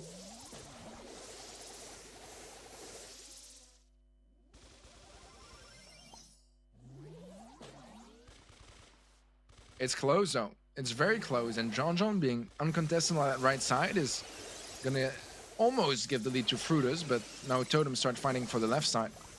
We'll get the lead back, at least a little bit. Nice knockback from Mario, trying to create some space and time for his teammates to come back, but John is still alive. That is definitely problematic. Lead is still very slightly in favor of Totem. Problem is, so the Breza is gonna go down, and Frutas might be able to close this one out. Mario has a super, gonna use it on the Pam. John survives, and that means that Frutas take this first game of Hot Zone, taking the lead as well in the match now. Interesting. Android's playing on phone. All right, that's good to know, Dropo. That's good to know. I mean, I think there's not too much of a disadvantage playing on phone compared to tablet, as long as you have 120 hertz. That's pretty much standard now for competitive Brawl, and that you don't have too big hands. Because if your hands are too big, it's not that easy playing on a smartphone, you know? It's a lot more comfortable on the tablet. That's kind of how I see it. But in the end, what matters the most is the refresh rate of your screen. Obviously, that your device is powerful enough to run the game at 120 FPS consistently, you know? But that's what you need the most. Another thing to take into account, but a little bit more detailed, is going to be the screen calibrating. So how precise your movement is on your touchscreen. So that might matter a bit. Similarly, polling rate helps with that too. So all those details you have to keep into account quite a bit. Because I think for the iPad Pro, as far as I know, but I'm no expert, I think that the screen is 120. I mean, I know that the screen is 120 hertz, and I think that the polling rate, which is the speed at which it takes input, so the refresh rate is the speed at which the screen refreshes. So that means that in 1 second, 120 hertz display is going to display 120 different images, which is a lot of images to be honest. And the polling rate is how many times per second your screen is capable of receiving input. So, for example, I think the iPad Pro has 240 hertz in polling rate, which means that in each second, the phone is going to calculate 240 times what you are doing with the screen, which is going to give you some more precise and responsive feedback when you're playing.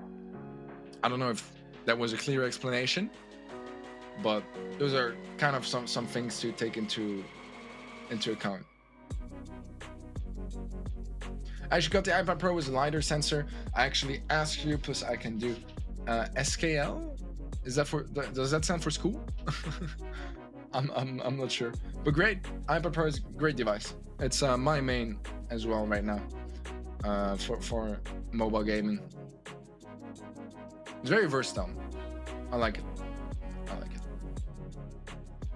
I was thinking as well, because there's a lot of games that have like closed betas or that release early on Android, so to get also an Android tablet. But that's more going to be a purchase for late next year, if you know, once I get everything I want. I have a lot of stuff I want to upgrade in my setup. I already got a huge new screen. I got a new camera actually, but I haven't installed it yet because I still need to get myself the capture card for it. So like the Elgato thingy, you know, the Camlink it's called. But probably not for the season of GameStars, but maybe if there's a next one and I'm a part of it, then you guys will see me in 4K. It's gonna be 1080p to be fair. This one is only 720. It's getting a little bit outdated. But getting back to the match, it's a close match, and FF Frutas are leading for now, and they deserve to be leading for now. That's the thing as well, right? There's games and matches where it feels like a bit of a steal, or it feels like, you know, that they got robbed, but it's really not the case here so far, and we are gonna have some very different comps than the previous game. It's a little bit more similar on the side of Frutas to what Totem were playing in the previous game, but Totem are taking a very different approach, bringing in the Rico, BB, and Byron. And so far, it's not exactly working out amazingly. Maru is doing okay on the left side.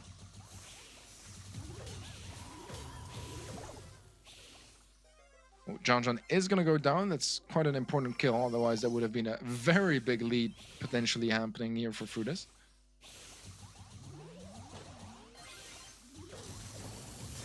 Yeah, that jump pad is problematic here for Totem. Frutas get in the action a bit too quickly to their taste. Maru trying to stay alive, does get shut down again. That's the thing with the jump pad. You'll get in the zone no matter what. And sure, you're putting yourself at risk. It's very predictable, and you land in the same spot, and you can get destroyed. You'll get a couple of percentages every single time. And with those tanks, they have enough HP to secure as many as they can. And that seems to be about enough here. Frutas taking the lead as they secure the third set. 2-1 in favor of FA Frutas. And that is a bit scary. That is definitely a bit scary for Totem. I was not expecting this. I feel like I've been jinxing today, guys. I feel like I've been jinxing. I mean, considering Deviange, I'm doing this professionally, I feel like a 720p camera is very outdated. I feel like it's 30 FPS as well, which is pretty low. But I have the new camera. I just need to get the cam link to hook it up because it's not a web. This is a webcam right now, right? A C920, I think, or something like that. But yeah. The camera is going to be a whole different breed because then it's going to be 1080p, 60 FPS, much better lens, obviously. So I'm looking forward to getting to play with it a little bit. I'm a bit of a nerd after all. I'm actually quite a bit of a nerd after all. But yeah, great set from Frutas. Very strong set. They did really well and found a lot of value across the board. A lot of value across the board. And Frutas leading by a set now. And Totem need to be a little bit careful if they don't want to drop down to the decider match, which is going to be played today as well. I mean, story-wise, it could be quite cool, actually, right? Because then we have an underdog story with Frutas taking the victory here. And we will have a third match that is going to be different to the match we had to open the day, which was Frutas versus 3T. So we'll have every team facing each other once, which is kind of cool too. So no matter what, I'll be more than happy with the result.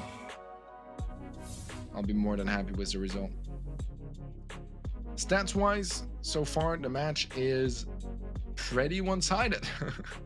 Surprisingly, pretty one-sided in favor of Frutas. I think it's the first time we have the match stats before the match is actually over. But it's been interesting so far. It's been very interesting. I don't know, Tado. I don't know why it is, man.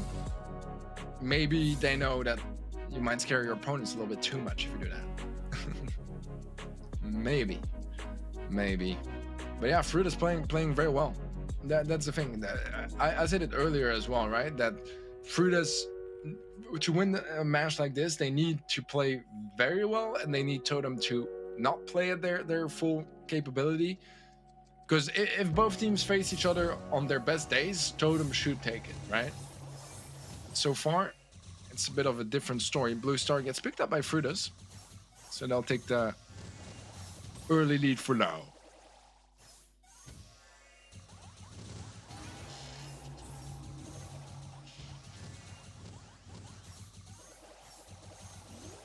We have a mirror matchup here. So the Breza finds the kill onto Melny.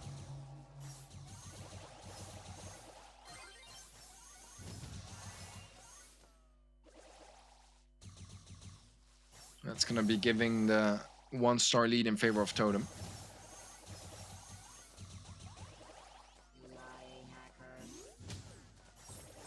John going to get pulled, taken out by Maori.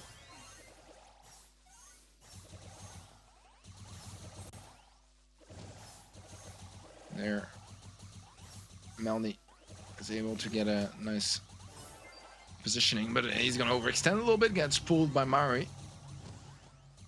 Frutas, although they are quite aggressive here, so the Breza will get shut down, but Andre, can he survive? He won't. The best gadget from Maru. I'm gonna wish that he could have healed up a little bit more, but he's back in positioning in no time. Maru can't quite get the lollipop drop out of the way. Let's get it low enough so that it decays over time anyways. There's 15 seconds left here. Totem are in defense mode. Andre is gonna miss pull. Although that kill doesn't matter too much. Murray falls. That's enough to give the lead away, but the trades are there. And Maru, although he falls, there's a trade. And that's going to be enough for Totem to take that game.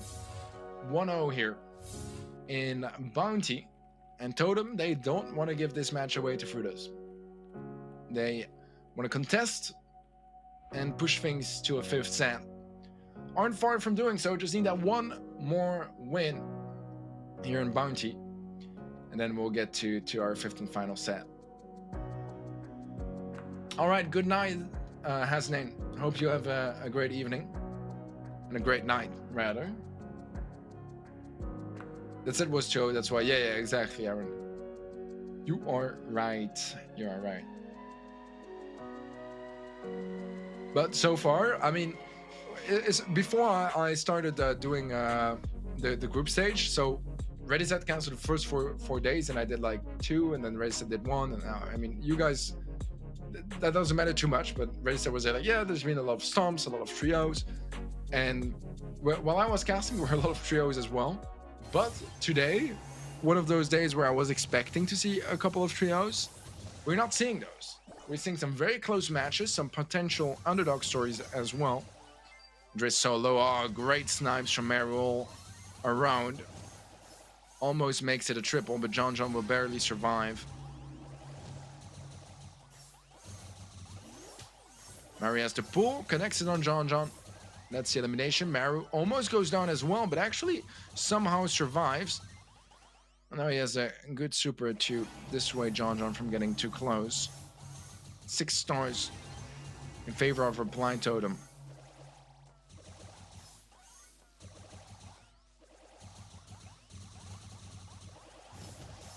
Super from John doesn't find nearly as much value as he was hoping for. Follow-up shot do help, but no kills yet here. And Furtus really want those kills because so far they've been very much going the way of Totem. Leading by 8 stars, so the Breza still causing problems. Does get pulled, does get taken out. Dealt a lot of damage to both Melanie and Andre, but elimination is there. Maru wants to be a little bit careful. Going down right now would be a bit of a disaster considering how many stars he's holding for his team. And another mispull there from Andre. We've had a couple of those today. And that does not help.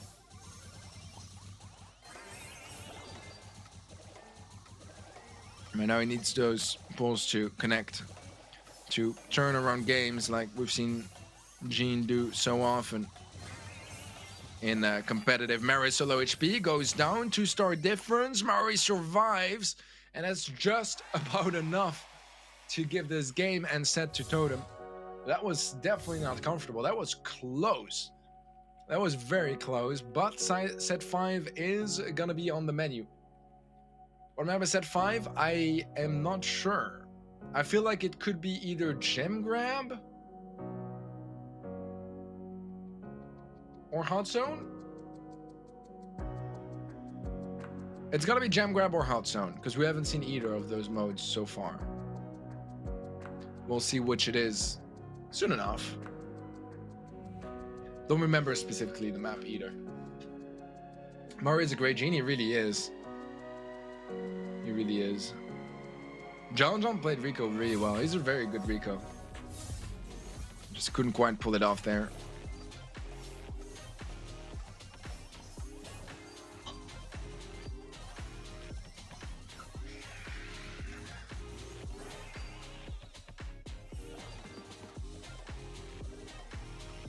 And both games here were pretty close. Fruda's had a real shot at taking them, especially here as Mary goes down. John doing a really good job, just couldn't quite finish. Mary survives 686 HP. That's not ideal. That's not ideal, but a win is a win. And now Totem need to focus on that 5th set. So do Frutas, to be fair. They don't want to let this one slip away. They had the lead a couple of times in this match. And right now, we're back on an even footing.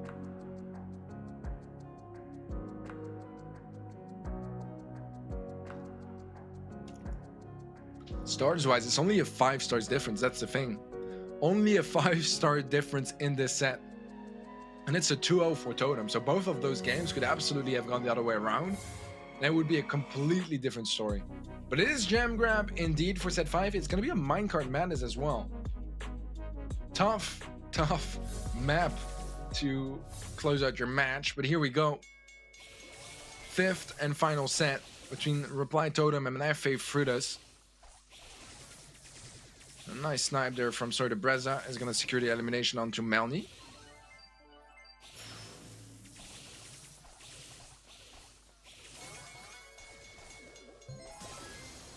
Mari was low, but does survive. Sorta Breza is not missing a shot so far with Byron. He is such a good Byron.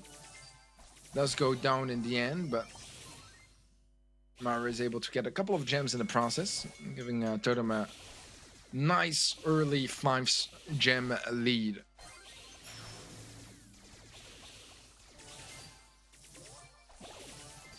It's gonna be hard hitting those shots against Mari with that movement speed. Especially since when he shoots, Andre is gonna take a while to adjust, considering he doesn't have his damage booster to also raise his movement speed. Or goes down, Mari almost falls as well. Might die to the poison? Yup, he will. But it's not the biggest deal. There's also 2 gems on this side of the map. I think Murray is going to go get them. Yeah, he is indeed. Doesn't care too much if he ends up going down. Wait, did they steal a couple of those gems? I thought there were 7 for Totem. Or are they back in base? I think they're back in base. Yup. I like that. I like that a lot. Leaving those gems behind just so that in case everything goes terribly wrong, you can just pick them up. That's wise, and that's going to be match point for Totem now. That has to be quite devastating for Frutas. They've worked so hard during this match, gave it their all, but it wasn't enough just yet. And when it seemed like they were so close from winning this match, now it's match point for Totem. Totem have almost twice the kills, but just 5-star difference. That's what I was saying, man. It's pretty wild. It's pretty wild. I mean, Bounty in the end is a game about survival more than about hunting down and finding kills.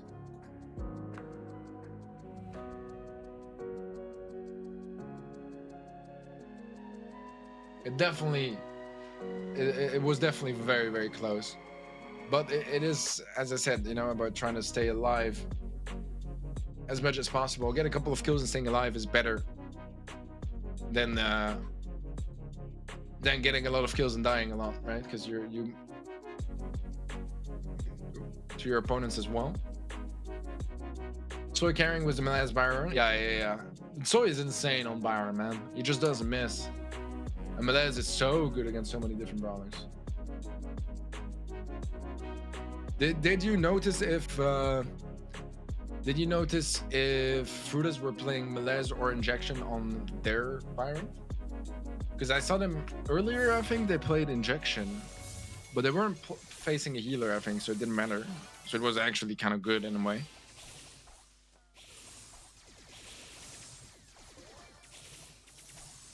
Match point, guys. Match point for Applying Totem.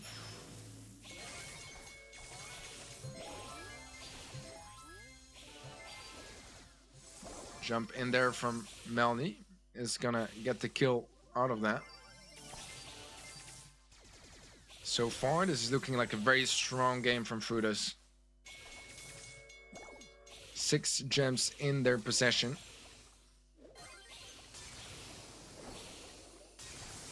Great super from Meru. Doesn't quite get the follow-up shot onto John, but does hit it now, and that's gonna be the kill.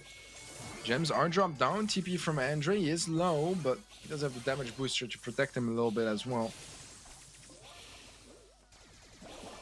Jump in. Oh, what a double kill there from Melny, but he does get poisoned and the process goes down.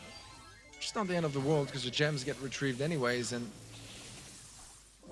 on Andre, they are the safest. Countdown.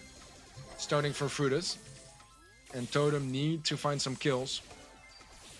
John or Andre. One of them has to go down. Meru goes down. Another good jump from Melny.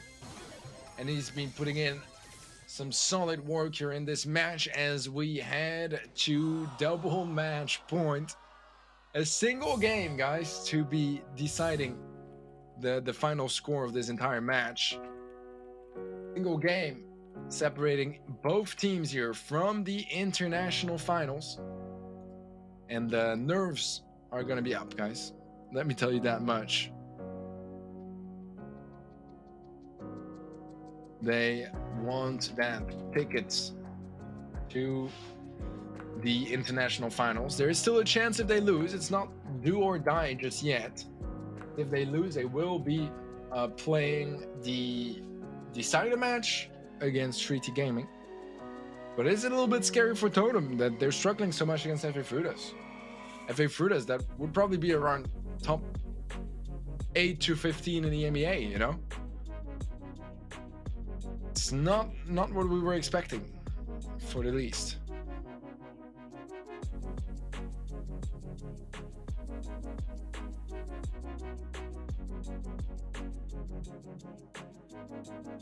Didn't notice the other game that close. Yeah, unfortunate. I didn't notice it either, to be fair. Otherwise, I wouldn't have had to ask. Double match point, guys. Who's gonna take it? Who's gonna win this last game of match 2 here for today? Who is going to the international finals? Who is gonna have to go through the elimination match, or rather the decider match? Things are heating up here between Reply Totem and FA Frutas. But only one team can get that ticket out of this match. Both teams, they really want it. They really want it. Frutas for the win. Okay, Crouch. Okay. Do we have any Totem fans in the chat as well? We've had a lot of fans for the underdog so far. We had some Totem fans, we had some Frutas fans, we had some 3T fans earlier too, quite a couple actually. It might be the day for the underdogs, maybe.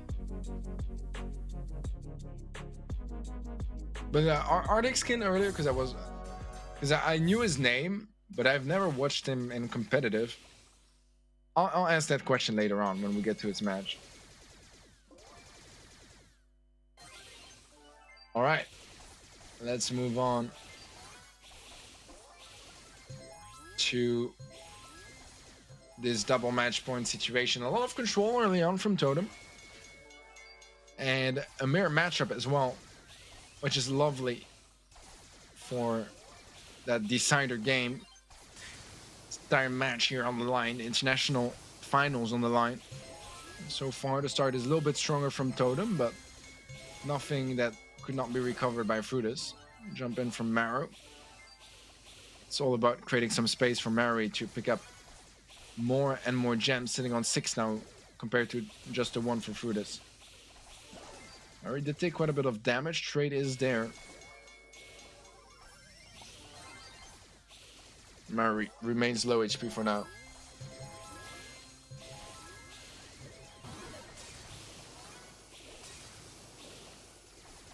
Jump in from Melny, gets shut down. Mari goes for the gem. That's the problem with 9 and a TP available. All he needs is that next gem. It's going to spawn on his side, but TP is out of the way. A new one is placed. Takes a lot of damage. Jump in from Meru as well. He's bringing back 3 of those 10 gems. And Frutas need to find a way to either take down Maru or Mari. The duo that's been so iconic throughout this entire year of BSC. That is going to be 1 kill to do so, but Mari is still alive, placing a damage booster as well. Starting to slowly heal up. Still Frutas, they need to kill. There's not enough gems that spawned to interrupt the countdown otherwise. And Mari is not to be reached. Totem make it work in the end, but what a tedious match to reach this result. GG's to both sides. Played a fantastic match, was a blast to watch, but Totem are just slightly going to be edging out FA Frutas. Ever so slightly, man. This match was hella close. Such a close match. Closer than it should be, to be fair. But hopefully it does raise the confidence a little bit from Frutas. And they can secure a win again against 3T, because that's who they are going to be facing next. Totem are going to the international finals, guys. That is confirmed. That single game at the end is going to be securing that. It's going to be the end for them in the group stage, but they move forward. Frutas, on the other hand, they still have a match to win. They won it earlier already against 3T. They got to do it all over again.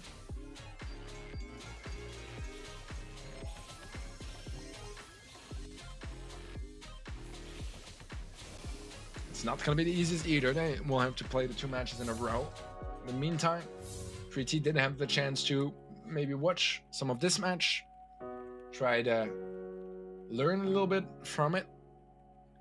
But stat-wise for this set, it was pretty close. Again, it was pretty close. A little bit more kills on the sides of Totem, but nothing completely mind-blowing either, to be honest.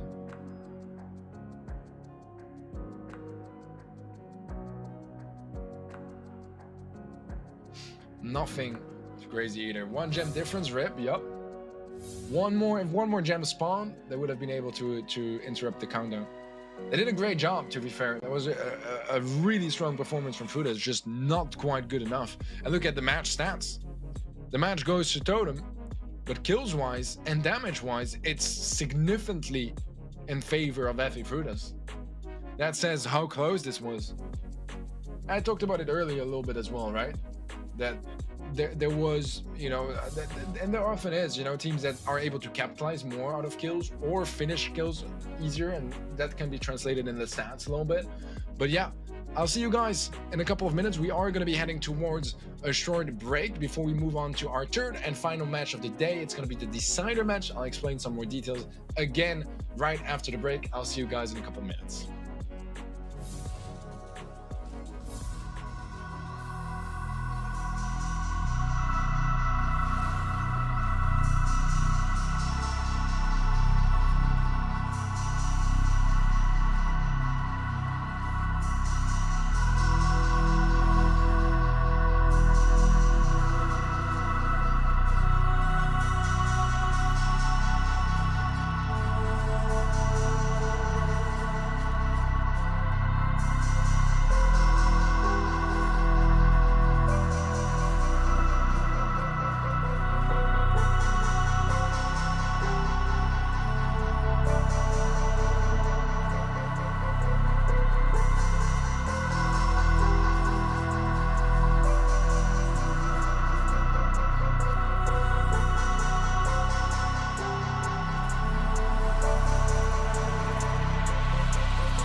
Hello, my name is Sinks and I'm the head coach / manager of Final Stand Esports.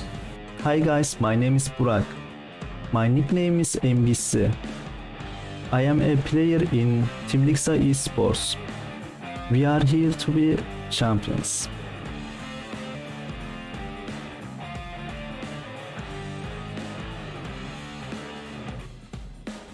Ten gems. It is 10 diamonds.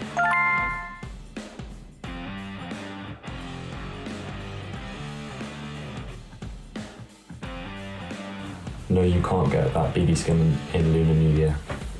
Yes, I can buy.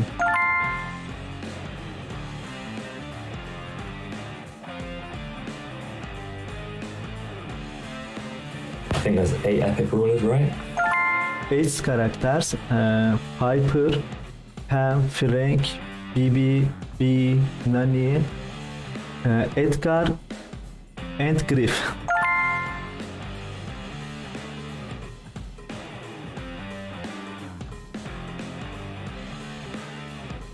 I'm not an expert on Robo Rumble, but I'm guessing 3 minutes. 2 minutes.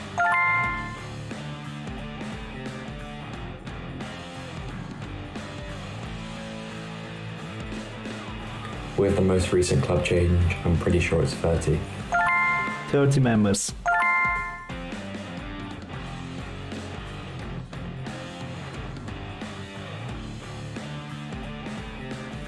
$52. 52.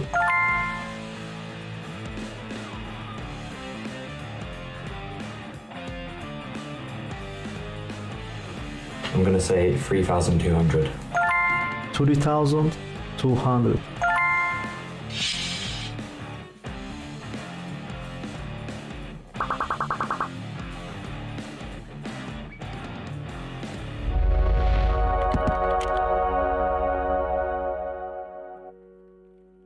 Man, MBC is good with those trivia questions. I am shocked. I would have done a lot worse than the both of them, to be completely honest. But welcome back, everyone. We are gonna have a third and final match here for this game day of the group stage. It's Group H still in action. We've gone through quite a bit of stuff already today. Let's dissect this bracket up a little bit. BB got disqualified, giving a free win to Reply Totem. Reply Totem faced FA Frutas in the winners match after FA Frutas got a 3-1 victory against 3T Gaming. A very close match actually between Frutas and 3T Gaming, but also a very close match between Reply Totem and FA Frutas. I would say an even closer match. And because BB is disqualified, that means that 3T Gaming get an automatic win against Habibi in the elimination match, which means that now we are gonna have, as a bit of a surprise for you guys, the decider match for this group will be played out right now. It's gonna be FA Frutas and 3T Gaming. This was the results. You guys saw them kind of earlier as well, but this match should be starting any minute now between FA Frutas and 3T Gaming, and it's a rematch, right? Because they faced each other in the semi-finals on the upper side of the bracket earlier. Both teams ended up accumulating a loss, and now it is going to be an interesting matchup again, because sure, it's going to be different maps and modes, and the results could be very different. What's on the line is not. I'll get there to I'll get to it in just a second. Pit stop in Heist, Shooting Star and Bounty, Pinball Dreams for Brawl, Factory Rush and Siege, and Gem for Jam Grab. This is what we are looking at for this matchup. But yeah, pretty versatile amount of maps, I would say, all around. Very, very different playstyles available on each of those maps. So one of the more versatile sets of maps that we've had so far. Not too much long range, not too much close range. It's kind of all rounded, very well rounded. I like that a lot. Where things get a bit more interesting in this matchup is, yeah, they faced each other earlier, but it was Frutas that took the victory. It was a pretty close match. 3-1 in scores, but it was a lot closer than that. The two of the three sets that were won by Frutas were 2-1 victories, which could absolutely have gone the other way around as well, with very close games there making the difference. So it could be a different story. We're looking at potentially a huge revenge story, or Frutas just reaffirming their dominance. Bell out of the picture here, banned by Frutas. They banned her. Actually, both bans here, I think, are the same as they were in the match earlier. If my memory is correct, they both first banned both of those brawlers. So, no big surprises there just yet. Let's see what the second ban is.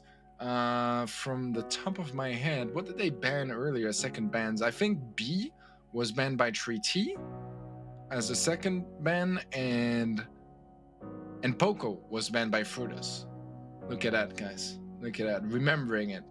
I would kind of have liked, because there were so many tanks on 3T, if Frutas went for something like Byron and Poco bans. And actually 3T are going to be banning Poco themselves now as well. So no B ban is going to make it a little bit more complicated to bring in those tanks. But we did see earlier that they made it work in a lot of situations where there were tank counters. So maybe it's still going to be quite tank heavy, maybe not. But 3T looking to find their revenge here in this matchup. I see some fans of both sides in the chat rooting for Frutas, says Divienge. Well, we'll see if they can make it work, because we are ready to start here with the final match of the day. And comp-wise, it's very tank-heavy. 2 tanks on each team. And a lot of aggression there. Onyxkin going for the jump-in as well. It's problematic already on side of Frutas, taking a lot of damage. Though Melny is still able to get a couple more hits on that save. They won this map and this set against Totem earlier, Frutas. So it's surprising that they struggled this much against 3T. They're not far behind, still in a position where they could catch up. Andre finds the kill eventually onto Aslims. Melny looking to go for that jump in. And that's a lot of damage on that red save, getting melted down. And sure, 3T started off great in this game, but Frutas will be able to close that game out in the end quite convincingly as well. I mean, it was a tough start. They took 43% damage really early on, but once they managed to deal with that offense, they were able to attack themselves and find a lot of value and eventually securing the win. Great start for Frutas. They're going to be happy about that. Looked a little bit finicky at the beginning, but a win is a win. A win is a win. Hello to you, Mr. Inconsistent. And so it's a bit of a meme, between Totem and Inconsistency. And honestly, didn't necessarily prove me wrong against Frutas, huh? That was a little bit closer than you expected, wasn't it? Hope I made it interesting. You definitely did. You definitely did. Tanks don't even need healers right now, though. That is true, but it's still very strong. It's still very strong to have some healers, right? Will other decided matches be played in LAN or online? Online. I think that as far as I know, the entire season is played online. I'm pretty sure about that. Maybe in the future, there might be opportunities, but I can't promise anything. It's not very much up to me. All right. 3T. They're able to find a kill very early on. Oh, they need to find a way to deal with Arctic Skin.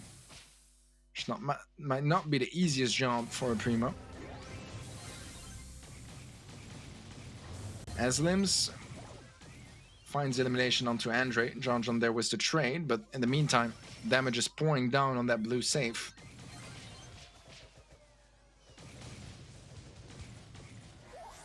Arctic Skin very low HP, still alive for the time being. And now damage starts to pour down on the red save as Frutas are left in a 2v1 situation. The respawns come true and the lead is in favor of Frutas once more. And again, the same dynamic with a really good start from 3T and Frutas catching up. And Aslims wants to tell a different story. Bears gonna be taking quite a bit of damage there from Andre, and doesn't really deal that much damage on safe, only 1800 damage. That's not a whole lot either. Nice roll there, but not nice enough from Aslims. Andre gonna get jumped on, but it doesn't matter because Frutas close it out in the end. And that's gonna be the first set already for Frutas. They lost Heist, actually? They won Siege and Hudson? Okay, never mind, Enzo. I thought they won Heist. My bad, Enzo. My bad. Did you know Enzo? You're coach of Totem? I do not know Enzo, no. He actually, so I left my phone on the table while having breakfast in Bucharest, and he took a couple of selfies, and it was my phone, like, background, like, wallpaper for the entirety of Worlds. He looked really, really, really beautiful on it, to be fair. It's a fine-looking man, especially with his blue hair. Because Mr. Enzo got his hair dyed green. Green for Totem, right? It's their color. But it ended up being more blue than anything else. So, bit of a mistake over there, but it is what it is. Still looked absolutely gorgeous. Still looked absolutely gorgeous. All right, I mean, it was a pretty one-sided set here for Frutas, but what you have to take into account as well is that 3T, they did have those good starts, and if they were able to hold on a little bit longer, maybe they could have had some opportunities to turn things around. Wasn't the case, though, sadly for them, and that's a quick set for the Frutas. Trying to stay warm after their good match against Totem.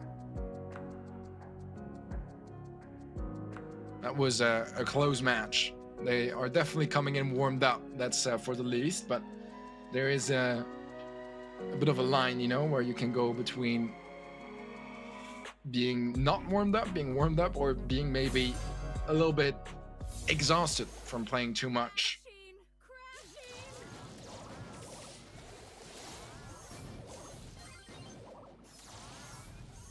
Blue Star picked up early on by Frutas. We have the traditional comp on the side of 3T and the more aggressive comp from Frutas. Both comps we've seen quite a bit throughout the year, but some more than others. Andre somehow survives that encounter. 2 kills and the Blue Star picked up for Frutas without anyone going down just yet, but the double kill there is going to change that. However, Andre connects to Pool. I was a little hard on him earlier for missing a couple of pulls, but he does connect one now when it matters. However, 3T do manage to get a nice kill with the peep and are now leading by 3 stars.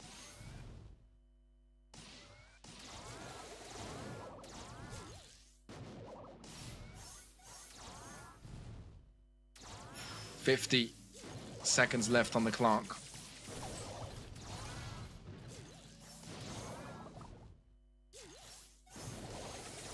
Still plenty of time for Frutas to make a play.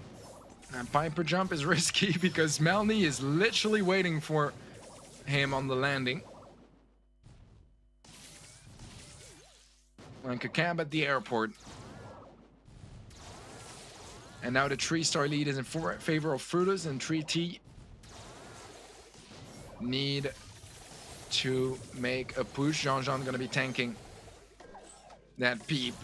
Doesn't want any of his squishier teammates to be on the receiving end of the damage. 8 seconds left, and there need to be more kills. If they can keep Melny and either John or Andre alive, they're gonna be fine, and instead, it's even a kill going to Frutas. 3 games in a row now for FA Frutas. And 3T needs to start worrying a little bit. Because sure, they had a really close match against Frutas earlier, but now Frutas are warmed up. And they're not messing around. They're not messing around.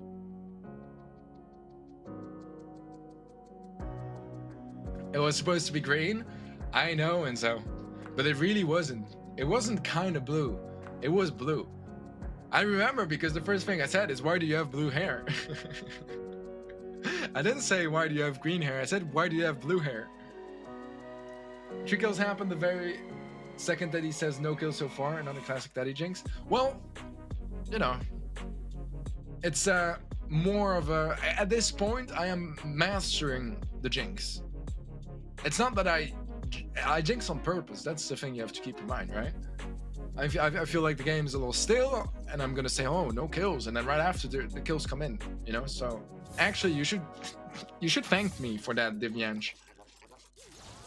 You should thank me for that. All right, set point for Frutas. A chance to go the distance and secure a second set quite early on. Is that a homemade recipe from Aslim's? I feel like it was, but I wasn't looking at it, so I might have missed it. But if it was, that would be a bit of a waste of a homemade recipe. Ooh, nice tap there. Oh, he barely survives. And barely survives again, actually. Melny playing a dangerous game. Using 2 of his last hurrahs already, which is not ideal, especially considering the lead is in favor of 3T.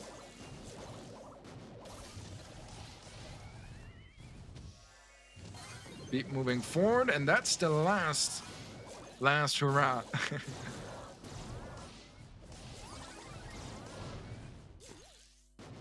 And I'm pretty sure 3T still have plenty available.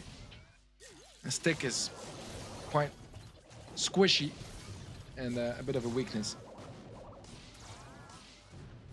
sometimes, or an ideal target once his utility is out of the way.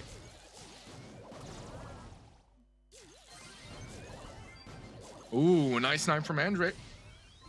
Finds Barris. And Andre strikes again. Aslims is his next prey. And once more, Barris falls. John finds Artist Skin as well.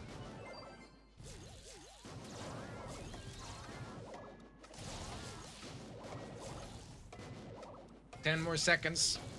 Andre takes a little bit of damage there, but I don't really see a comeback from 3T in this game.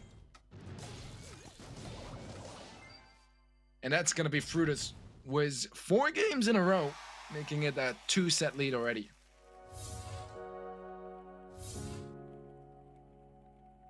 I kind of wanted to make a joke about 3T being like the at-home version of 100 Thieves, you know, because they're like 100 T. But I'm gonna refrain from doing it. Or a Wish version, but I don't want to be rude, you know. But I thought it was pretty funny. I've said it earlier though. They played incredible earlier against FA Frutas. I was really impressed, and I feel like they could have won that match. So far though, it does seem like Frutas were able to warm up, and they're hitting quite different. I mean, Andre got snipe after snipe after snipe. They were just respawning and running into his crosshair. That's what it felt like. Dominant performance from Andre in the set. Really, really strong. Melny has been incredible across the board. I knew Melny mostly as a bit of a meme on social media, but he's been playing really well today. Definitely the flashiest of the team for today's matches, at least. I am really impressed.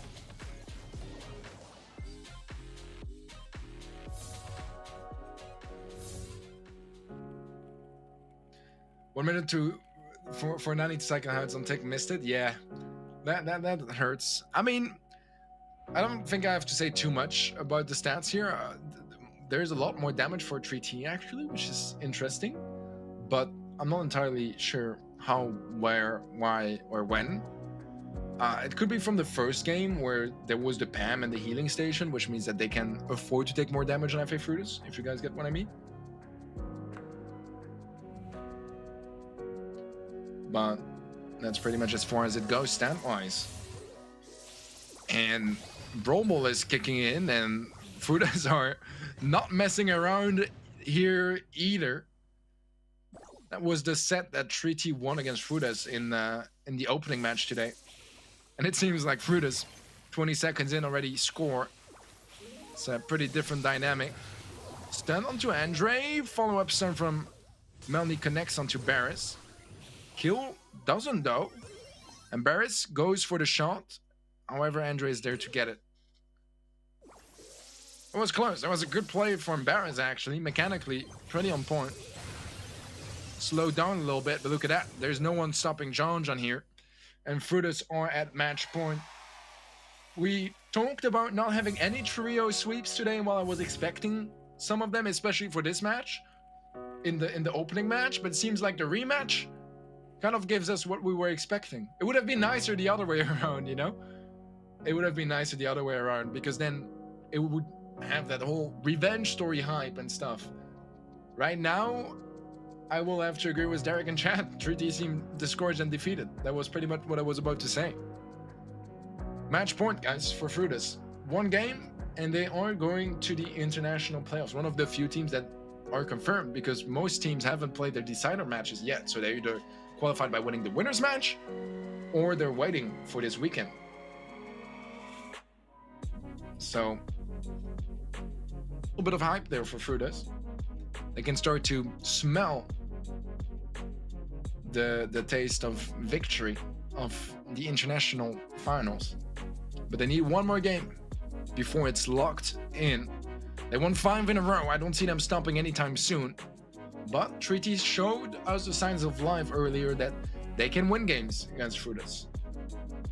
We're a little bit short from winning a lot of sets, but there were close sets. They definitely were close sets, so they can do it, but they need to do it now. It's do or die for 3T Gaming. They can't afford to lose a single game anymore in this set. And they need everything to go their way now. Rosa with speed and damage is a beast. Yeah, it's unstoppable. It's unstoppable. All right, game. A lot of damage from that gadget from Arctic Skin. Getting John and Melanie very low HP. Follow-up super gets a lot of destruction as well. Pass to John. Pool connects from Barris. That was quite a pool if I've seen one. Oh, they didn't see Andre. He came in invisible and he caught them off guard. Nice pass. A nice follow-up goal. A bit of miscommunication on 3T. They should have known that he had his super. Andre was going for a trick shot there, but couldn't quite get past the line of defense of 3T.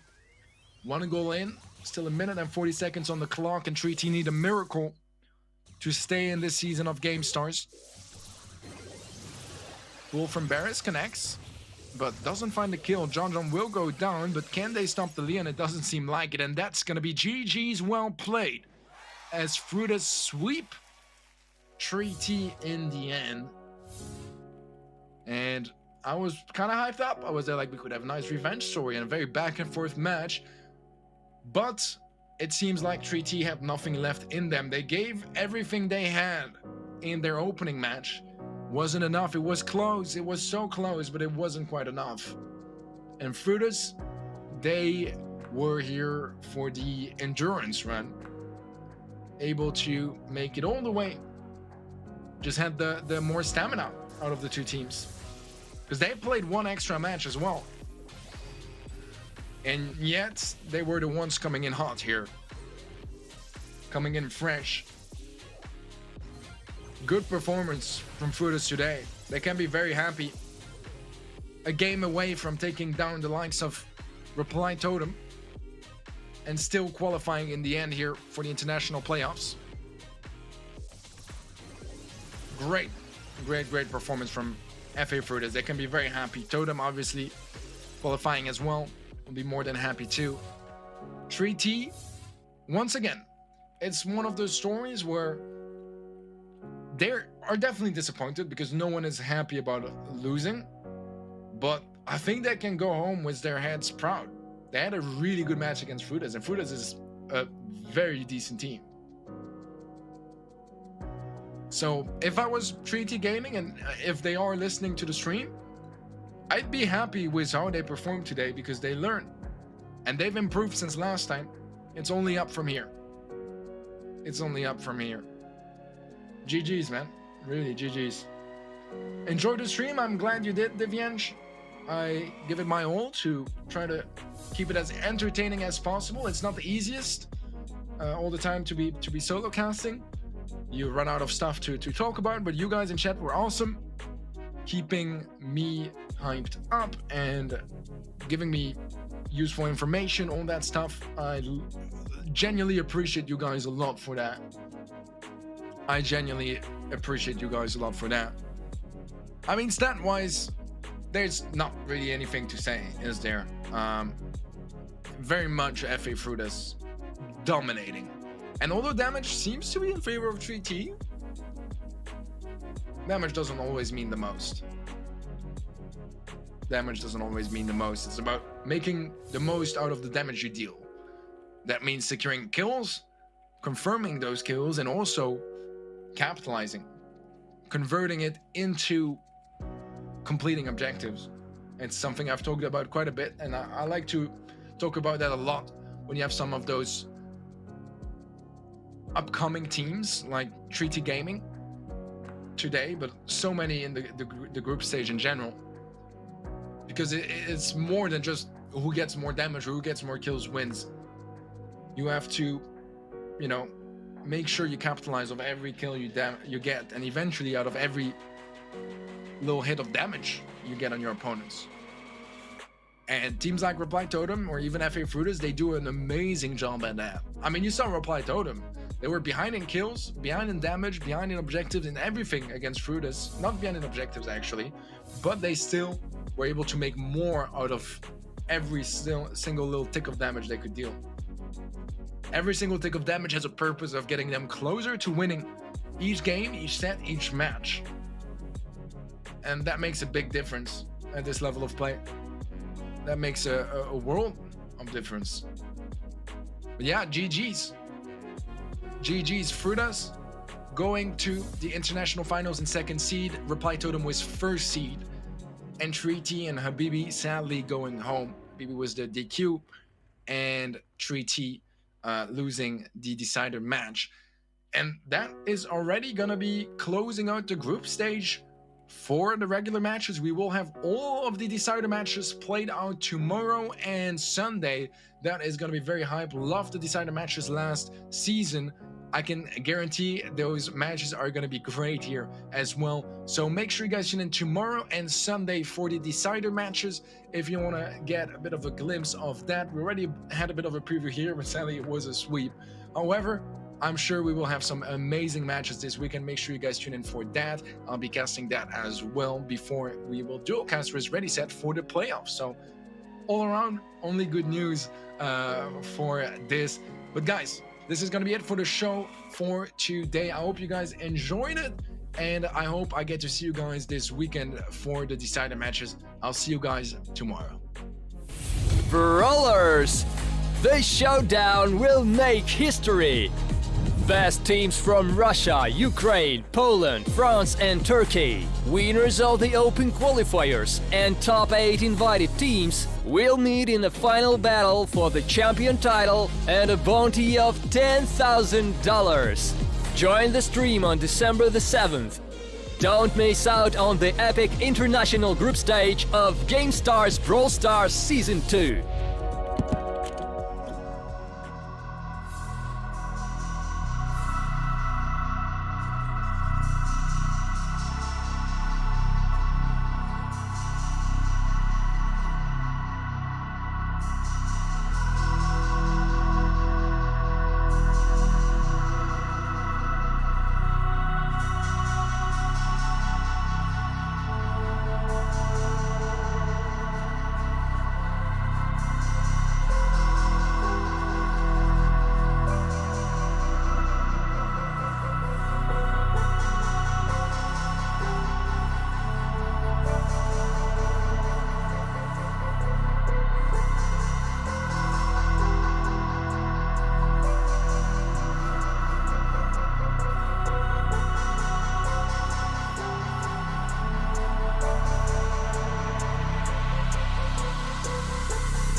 Bye.